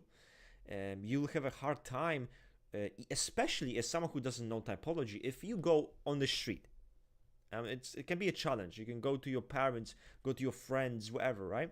Show them, and if you think they're a certain type and you're sure of this, right? Go to them and read that shit. Read them the fucking subtype of the Naranjo. See what the fuck they say, because they will say, even if they're this type, right? They say, yeah, this is crazy. I don't relate to a lot of this. This is so like, this is insane, because that's the problem of this. We as people who are geeks, we understand how Naranjo means it. Like, even if it's so extreme, we know how to take it and how he means it in what context when we apply to ourselves. But a random nobody who never give a shit about typology is gonna read that shit and think, that's for crazies, I don't relate to this shit. So, that's kind of my critique of Naranjo in this case, You wanna add something on that, Rank? I'm just gonna keep saying, you know, a lot of people have underestimated Riso Hudson, and for good measure, a lot of the content on there is not the best, especially if you're looking for subtypes. But magnum opus, okay? Um, their Enneagram book is excellent for breaking down the system, It's the pretty core good. types. It's solid. You can ignore everything else. You look through that book, and you're gonna learn a lot about Enneagram and the same Enneagram that everyone else follows. It's great. It's good stuff. And we'll try to link you in the chat as well. I love reading that book just when I want to do some like fundamental understanding of Enneagram as well. But yeah, any and like I'll be honest, I'm biased. I like any Enneagram content that tells you a concrete way on getting healthier. So that's my opinion. One benefit of Riso Hudson, for all the flaming that he received, is that it's realistic. When you read his subtypes, even, or his types, it's pretty grounded. It's pretty realistic. It's not like, oh, this guy's a fucking degenerate. He should be in prison. No, it's, you know, leader of people. He likes those activities. He likes this. It's like, okay, it's more grounded. It's more realistic. It's more average, you know, which I think I kind of wish, I wish there was more of that. Actually, nowadays, I really fucking do. So how to go against the neurotic need, or at least make it unhealthy? Big question. This is a huge question and a very, very, very, very difficult. There's a whole typology about this, actually. Because I am someone who has grown a lot personally in my life. And it's not easy because I was able to grow because of circumstances, but because of being around other people who are good, but who hold me accountable, because I told them to hold me accountable. In which it's hard, and I will tell you the process of overcoming the neurotic need, which is basically daily. It's constant to some degree, more or less. It's when you do something, right? Even though it doesn't feel good to you, like even though it doesn't feel natural, you don't want to do that shit, but you do it, and maybe you fail. You do it, you try, you fail. But imagine if you do this shit 2,000 times. And every time, every 100 times, it's going to be a bit easier. Every 100 times, it's going to be a bit easier. Until you do it 2,000 times or 1,000 times, it will become a habit. So doing this kind of behavior, it'll be easier for you to overcome it. Initially, you were like, why should I do that shit? You know, I don't want to do that. My way works. And you will say this 1,000 times, but over and over and over again, you do it, you achieve closer to being you'll get closer to the goal, which is growth, right? So growth in a sense is very gradual, it's very slow. People think it's, well, I defeated my neurosis in 1 year. It's like, no, it's years of slowly overcoming it. And even now I realize I see it in myself. It's fucking it's there, it's not gone. It's just the difference is I'm not really controlled by it now. And whenever I have moments where I become more extreme, I now can pull back and be like, I know I want to do this and I would really want to do this, but I know it's not good for me and I know I shouldn't do this, you know, because in the end I'll regret it. So I'm not going to do that. So to overcome your neurotic need, you need the right environment. So I always say, decapitate the wrong influence. Those fucking, degenerates, liars, snakes, rats, unworthy people, untrustworthy people, any fucking cunt who is just who honestly is a negative human being, you should not have around you. Surround yourself with good people. Okay? Can you give me those again? Like, pick your top three of those like words you just said. Untrustworthy. Okay, another one. Degenerate. And a third one. Disloyal. You literally made like a Naranjo like subtype book subtitle right there. You know how they have those like little subtitles? It's like E2 is like conquerors, like seducers. Charlotte like E7 charlatan, E5 arrogant. Yeah, I'm not trying to call out different types. I'm just saying like just That's so like funny. I'm talking about specific people who they're almost disgusting, almost nasty, and they really don't care about anything. They don't stand for anything. They will lie. They will lie. They fucking do everything. And you need to avoid that. So be around positive people. Be around people who will hold you accountable and tell you, "Hey, Theo, you fucked up. You're fucking it up right now." But make sure they do that not because their ego is hurt or that they're fucking flamed. It's because that they actually give a shit and they will do it to you. So that's the difference. So Yeah. by removing the bad influence around you, you're gonna already be closer to overcoming your neurotic need. Now you're in a positive environment. Make sure you people hold you accountable, but hold yourself accountable. Okay, and that's important. And I always say this: like accountability is hard for everyone. And you know what my approach is to taking accountability, even though in the moment we all get defensive. The kind of reality is whenever someone tries to make us accountable, we try to get defensive. No, it's actually this. I always tell myself, Rust, you're not. I literally say, you're not a little bitch. So why the fuck are you gonna fucking be defensive and not take responsibility? You ain't a fucking pussy. So man the fuck up and do it. And that's simple as. It doesn't matter how hard it is to take accountability. Like I don't give a shit. It will give me PTSD. I have to do it. It's a simple principle. Because if I demand this of other people, I need to do this shit myself. So you will overcome your neurotic need if you hold yourself accountable. Think before you act. For some types, it's easier than others. Is what you're doing actually good for you? Just because it feels good. Is it right? Okay?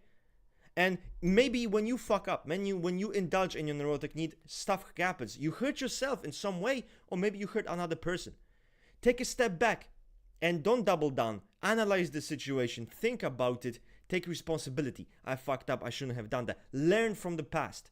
It's very difficult to learn from the past, but try to learn from the past, and keep doing it. Keep doing it. Overcoming neurotic need, in my opinion, has a lot to do with your mindset, your mentality, how you perceive things. Like that's kind of how I view it. So I mean, that's a very long rant about growth, but yeah, if you do those things, you'll do well. But yeah, again, accountability, a good environment, and people who want you to grow. Because don't be around people who are scared to tell you, you're being a tyrannical, megalomaniac, narcissist. You don't want to, you need people to tell you this shit. You are an arrogant prick. You need people to tell you this shit. You're an intellectual, judgmental motherfucker. You need people to tell you this shit. And you might whine and cry. Don't be a pussy. Man the fuck up. Accept it on your chin. Move on. That's my thing. You have anything to say for growth ring? I know I ramble, bro. I ramble. You got it. You got it, dude. You got it. That was solid. For your long-term mistypes, like ring, what changed your mind? Long-term mistypes. None of my mistypes were long-term, to be honest. My history in Enneagram, once again, I say this a lot. I took a test in like 2017. I got E7 on it, and then everyone was telling me you couldn't be an E7 because you come across like too conscious of like your image and like other stuff like that. So you're an E3. And I was like, at that time, I was really more focused on MBTI. So I was like, okay, I'm just gonna add the silly little number on my profile and call it a day, And I didn't touch Enneagram legit for years until like 2.5 years ago. And then I was like, fuck it. Because I told myself after I had my big socionics phase, which I did socionics for the last 5 years, I'm going to go and do Enneagram. And I did. It took years to get to that point, but I finally got into it. And from there, then the holes started appearing. I was like, I'm supposed to be a quote unquote social 3, but this doesn't make sense. I'm kind of like the SP3. I'm kind of counter vanity, I try to be like a good person, I like to be an expert and known and help people. So I'm an SP3. But then I looked into SP7 and was like, I'm kind of fucked up. I'm kind of this guy who takes advantage of people, and it's kind of wrong. But you know what? Like, that's kind of like how life is, and it's kind of weird. And yeah. So I was like SP7 then, because especially because I'm extremely idealistic to a fault. But then I was just like, I care too much. I'm so invested in the world. I'm so invested in being a solid, good, great person and extremely idealistic, and I want to help and even reform other people. Moved into social one, and then from there, I was like, I'm a lot more outgoing. I'm like fun. I'm like charismatic. You know, like I'm social, and I was just like, okay, maybe I'm like a social too, because nothing else would fucking fit, right? And then I went into P7, and eventually I went to social seven. So, and that only took about a year to figure out my type. But that was like me actually thinking about it.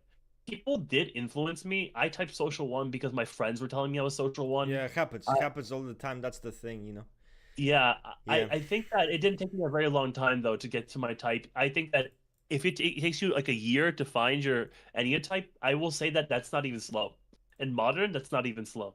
I No. think that Enneagram is the hardest system to accurately type yourself It in. is. It really is. Yeah, it's so fucking hard. And And no one that's can help yeah. you.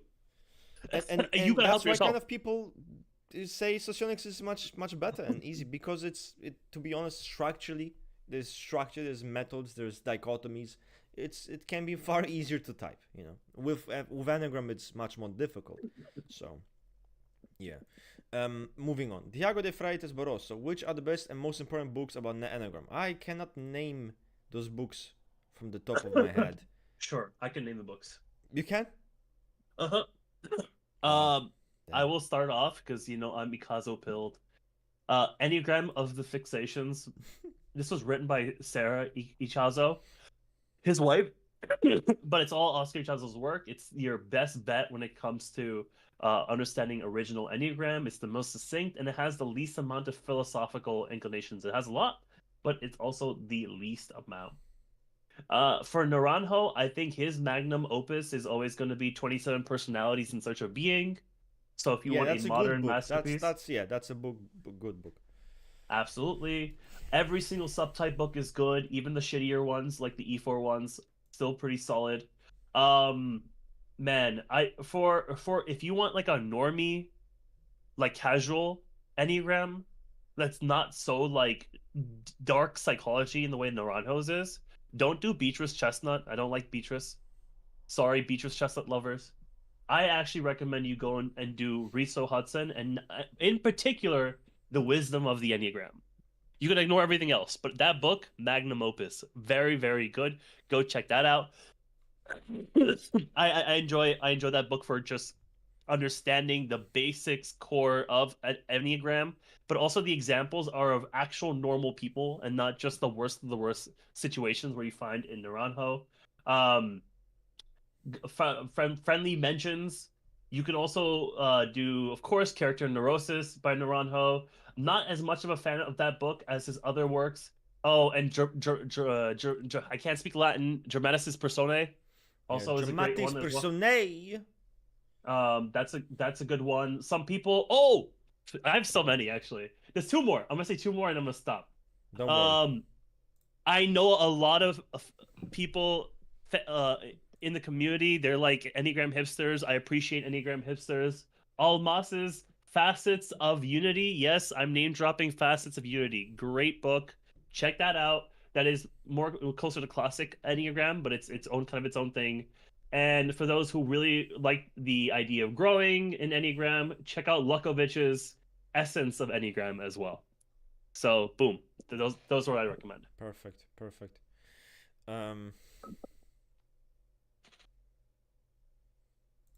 to what end do you think your defense mechanisms can change? I went from histrionic, whiny pity parties to deep anxiety and withdrawal and attempt to ground. What do you think? Happens all the time. Yeah, I but mean, doesn't. What does that mean in the grand scheme of Enneagram? because you don't always manifest the same defense mechanisms for everything. Your life situation changes, your way of coping changes, and if you're actually trying to grow and conscious of it, you might just stop doing certain things as much as you start incorporating new things. That happens to me actually as a social seven. It's I funny, right? try. Because we're so fucking Enneagram pilled, but it's human. In psychology, yes, you will adopt a different coping mechanism. You know. Yeah, because it's hard. It's hard to respond to things like healthily. So as a social seven, like I try to be overall less idealistic. I think that the E7s have this problem where they're addicted to idealism, social 7 being the worst of it. They're addicted to it. They need it. And I try to be less idealistic. I try to be more grounded. I try to accept things as they are. But guess what? You know what that does? Out of nowhere, I become more sacrificial. I start giving things up. I start being this type of person who doesn't need idealism in a way. This is funny. And then I feel good about it. I'm like, yeah, I'll let this person have this. Yeah, I can deal with this. I can sustain this. I'm like, fuck, I'm just sacrificing now.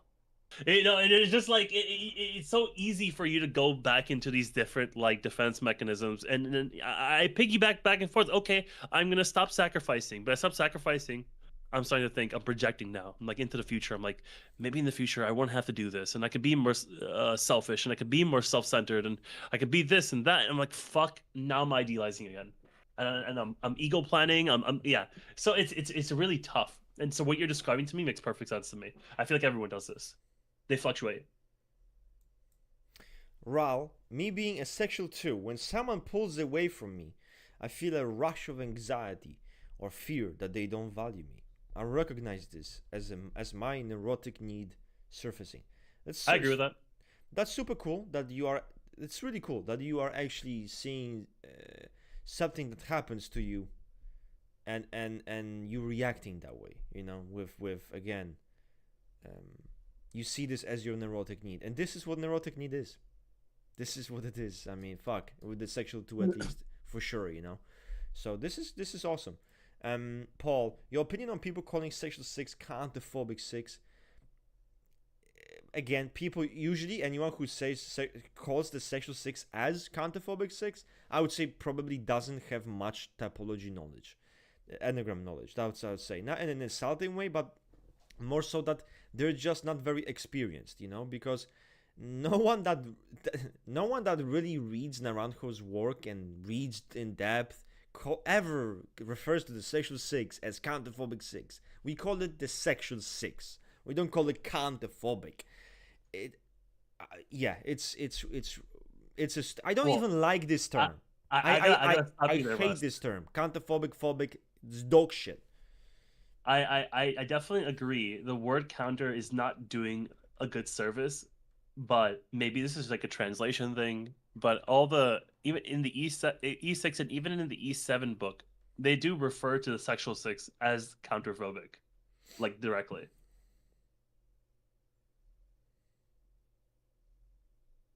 Oh my god.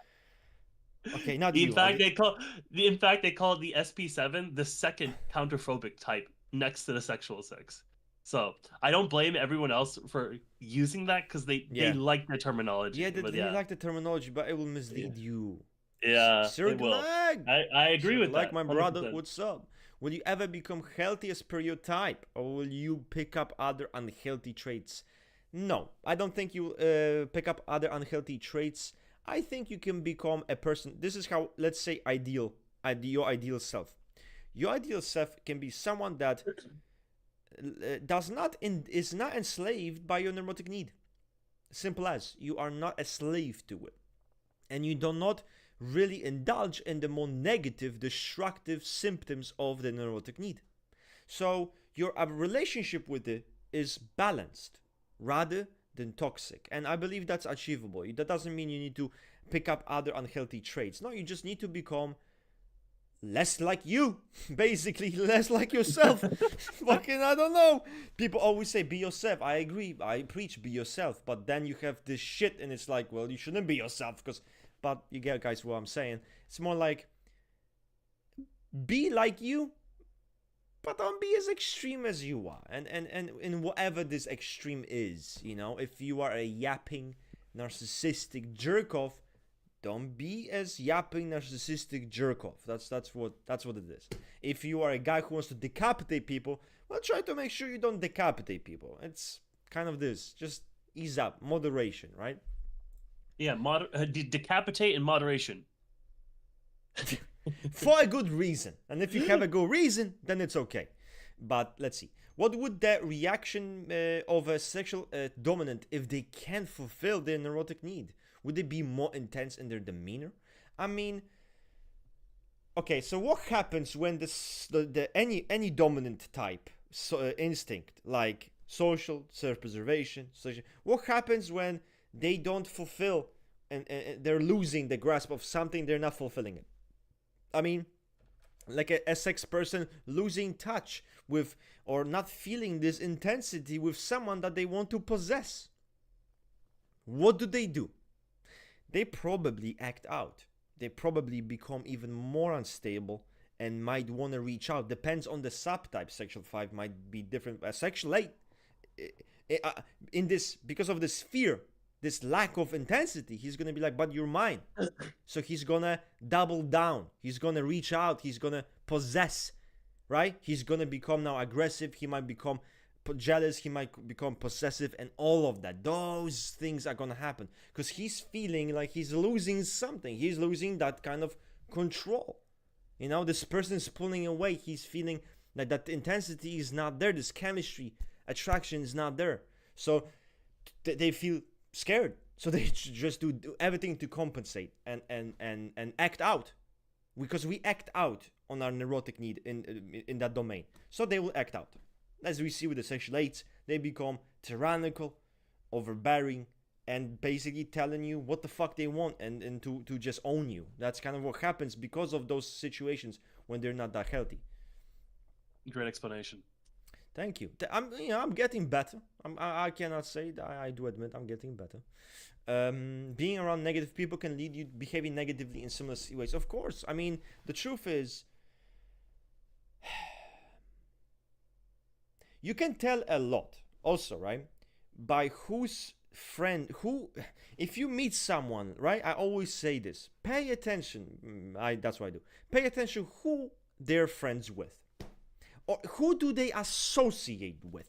And I don't give a shit if some people tell me, yeah, but we're not that close friends. I don't give a fuck, okay? The point is the people you hang around with, the people you associate yourself with, that says something about you. Are you around degenerates, snakes who's gonna fucking sell their mom for a penny?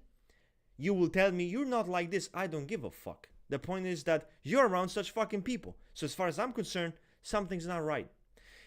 The truth is, our environment speaks fucking volumes about who we let in, who we fucking allow around ourselves, you know? And they can easily influence other people. Some people are easily influenced. You put them in that environment, shit happens, right? Everyone is, and we've seen this, the story of someone, a kid growing up in a family. He was a good kid. Then he started hanging out with those degenerates. He started smoking, drinking, drugging, everything, right? Now he's selling feet pics on fucking OnlyFans. It's a quick deterioration. But that's what happens. So I always say, unironically, guys, please adopt this thinking. Who you associate with is very fucking important, based on principle. That's why, yeah, I am a very big believer in decapitation by association. Like, I don't give a fuck. Like, to me, personally, if I know you're mates with someone who did certain types of shit or who's a certain kind of person, I don't mind. Fuck you too, you know? Maybe you didn't do shit to me, but the fact that you're fucking friends with that person, decapitation by association. And honestly, we need to bring this back. We need more of this, okay? So always surround yourself with good people who might represent your values. People who you actually, you know what? You kind of fuck with them. You vibe with them, you know? I'm not saying you need to be like crazy fucking nice with them or like, oh my god, we're best friends. But come on, bro. Who do you allow in matters? Even if it's just association. Fuck. Anyway. Yeah, this shit pisses me off. This shit, I feel very strongly about this kind of shit. You know? Like, yeah. Oh my god, man. Oh my god. Jaden. Oh, yeah. Impossible Rusk. What sources would you recommend for Enneagram 4? Oh, I mean, just read the fucking book. Yeah, the subtype book is probably your best bet. And if you want to read the book, just ask me for the resources and coffee, by the way, because you obviously you message, so you can message me on the coffee. You can ask for the resource there. Yeah, simple as. Simple fucking as. Shouldn't social 9 have I know I'm gonna tweak the fuck out. Shouldn't social 9 have normative FE? Okay, breathe, right? Breathe it. We're trying to see guys, this is me. I know what I want to do. If he's good, but I'm not gonna do it. I'm gonna stop myself. They want to maintain the emotional atmosphere and not intrude upon it. They don't use FE creatively, like the social 2. Social 9 seems more like FE role.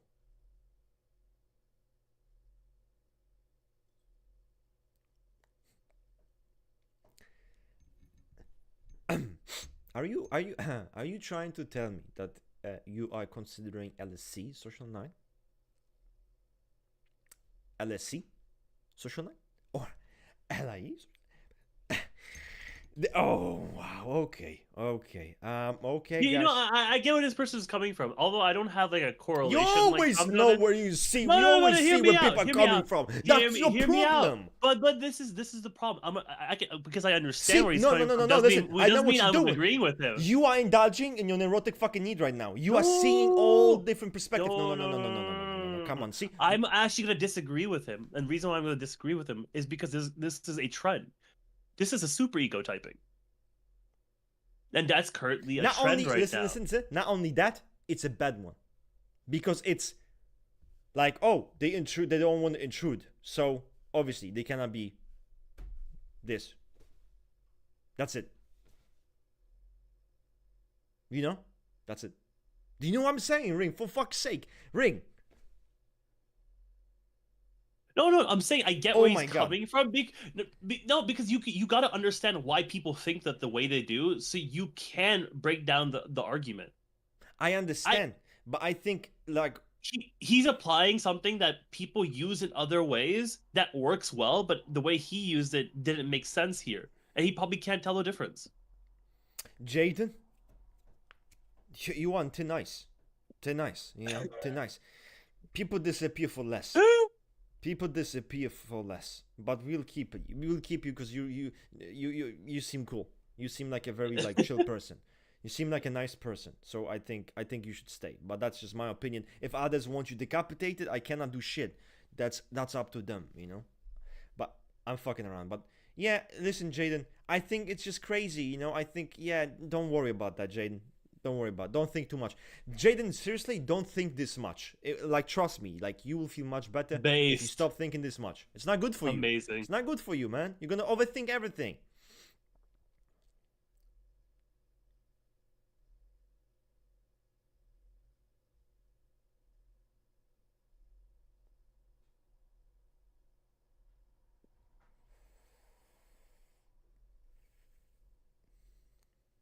I'm reading.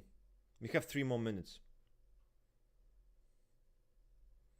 It's possible to relate to the cardinal sins with the intersectional variant? Conservative with gluttony, greed, and sloth. Sexual with luxury. Sexual with luxury. Sexual with lust, I think, and wrath. And social with pride and envy. What does that mean? What does that mean? I don't understand. Is it possible to relate cardinal sins with the intersectional variants? Conservative with those, sexual with that. It's just like a thought. It's just like a thought experiment. It's like kind of like a correlation, seeing like, oh, so he's kind of saying, is it possible to relate cardinal sins? Mm-hmm.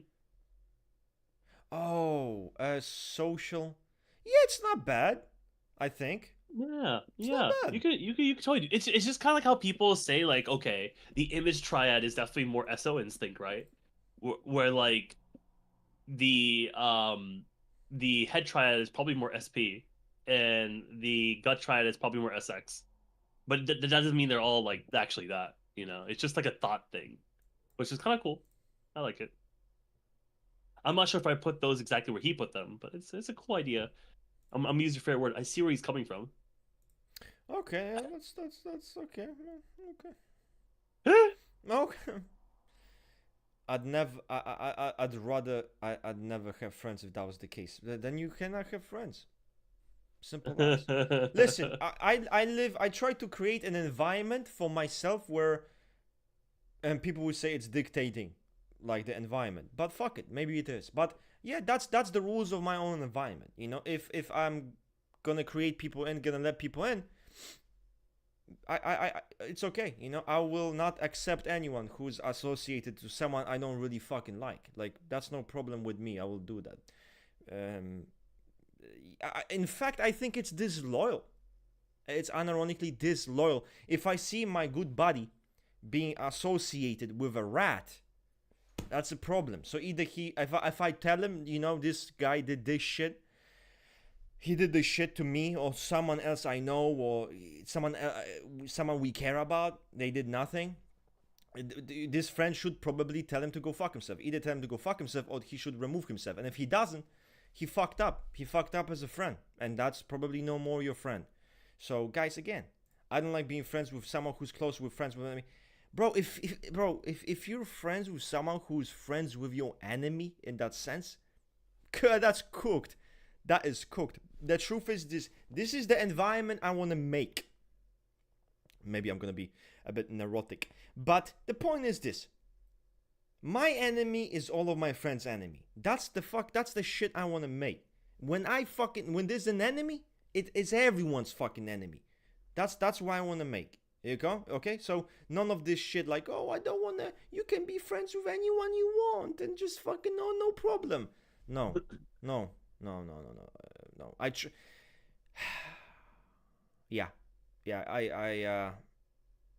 If we're close, no.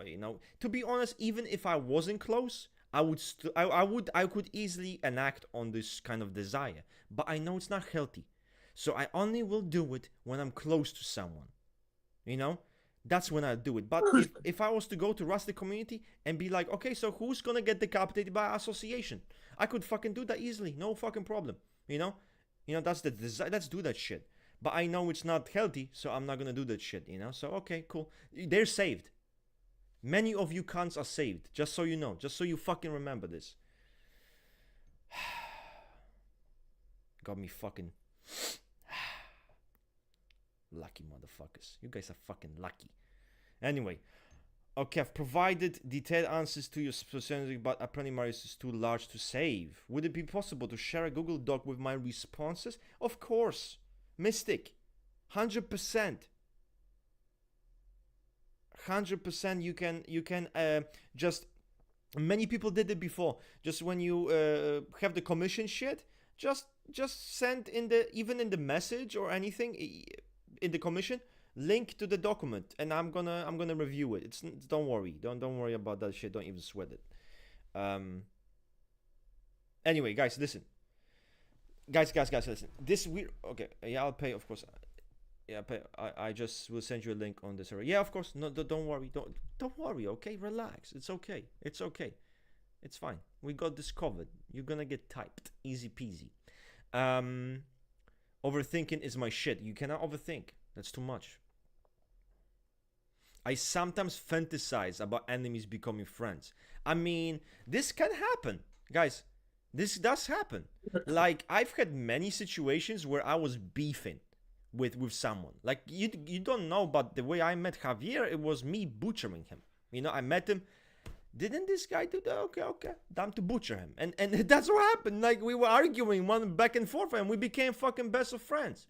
But it's different, like sometimes when it's kind of casual, like, oh, you're beefing, oh, it's different. It's not really your enemy. It's just some argument, and that can happen. Like, you go from like kind of like beefing to being good friends, and that's awesome. But there are certain things and certain people that it doesn't fucking matter what they do. You should never be their friend, regardless of what the fuck they do, what they say. You should never do that. Simple as, because there's certain lines that you don't cross. They don't cross. They should never cross. So, waiting for Rustless University. You're not gonna find that shit. Rustless. That's a good fucking name though. Rustless University. The problem is that I would not make a university for $50. Okay, that's crazy. Are correlations about the types that relate together, or is it more that types are impossible to be correlated? Are correlations about the types that relate together, or is it more like types that aren't impossible? Correlations are created between this works with something else because there is enough overlap to make it work, or it fits very well, or whatever the fuck. That's kind of correlation. I feel like SE bases tend to start off negative with people, but afterwards can be, yeah. It can be that way. It can be that way sometimes. You know, sometimes does happen, but yeah, you know. But anyway, guys, we need to quit. So we'll see each other on Sunday, right? Yes. So Sunday we'll see each other, and we'll maybe Sunday have it another is. topic. What topic do you think we're gonna talk about the next Sunday, right? Do you have any ideas in your head, in the genius head? Maybe we can even do authors. You know, like Oh, comparing the that's cool. differences. Like discussing different authors, like Yep. talking about stuff like that. I like that. So we'll do authors. What about socionics? Oh man, that's socionics are around this stream. It's actually a slur. We don't really talk about that. No, but I'd say I don't mind talking about socionics, but I generally find the questions very annoying. Mainly because not that people ask me annoying questions, it's more so that just the nature of socionics questions tend to be very annoying. It's like you have to explain, what difference is the element of this element and that element, and it's like I need to explain like fucking, it's frustrating sometimes. I find Enneagram much more entertaining to discuss, more entertaining to talk about personally, but maybe we'll do like a socionics stream at some point too, But anyway, guys, we will be going. It was nice streaming. Nice to see all of you guys. It was excellent. Paul, Theo2, Mali, and obviously Javi Kami being the moderators of the chat. Thank you for everything. RDP, Spacey, all the actives, June, guys, Pulsina, all of you. Thank you for being here and making the chat pretty fucking lit, because honestly today was a low traction. Today was not many people around. Let's change that on Sunday. Let's get more people around, more questions, and let's get the chat going. So shout out to all you guys that made it. Okay. So see you guys. LSC social now make the topic of the next stream. Yeah, I'd rather gut myself like a fish. Okay, that's not gonna happen on principle, but yeah.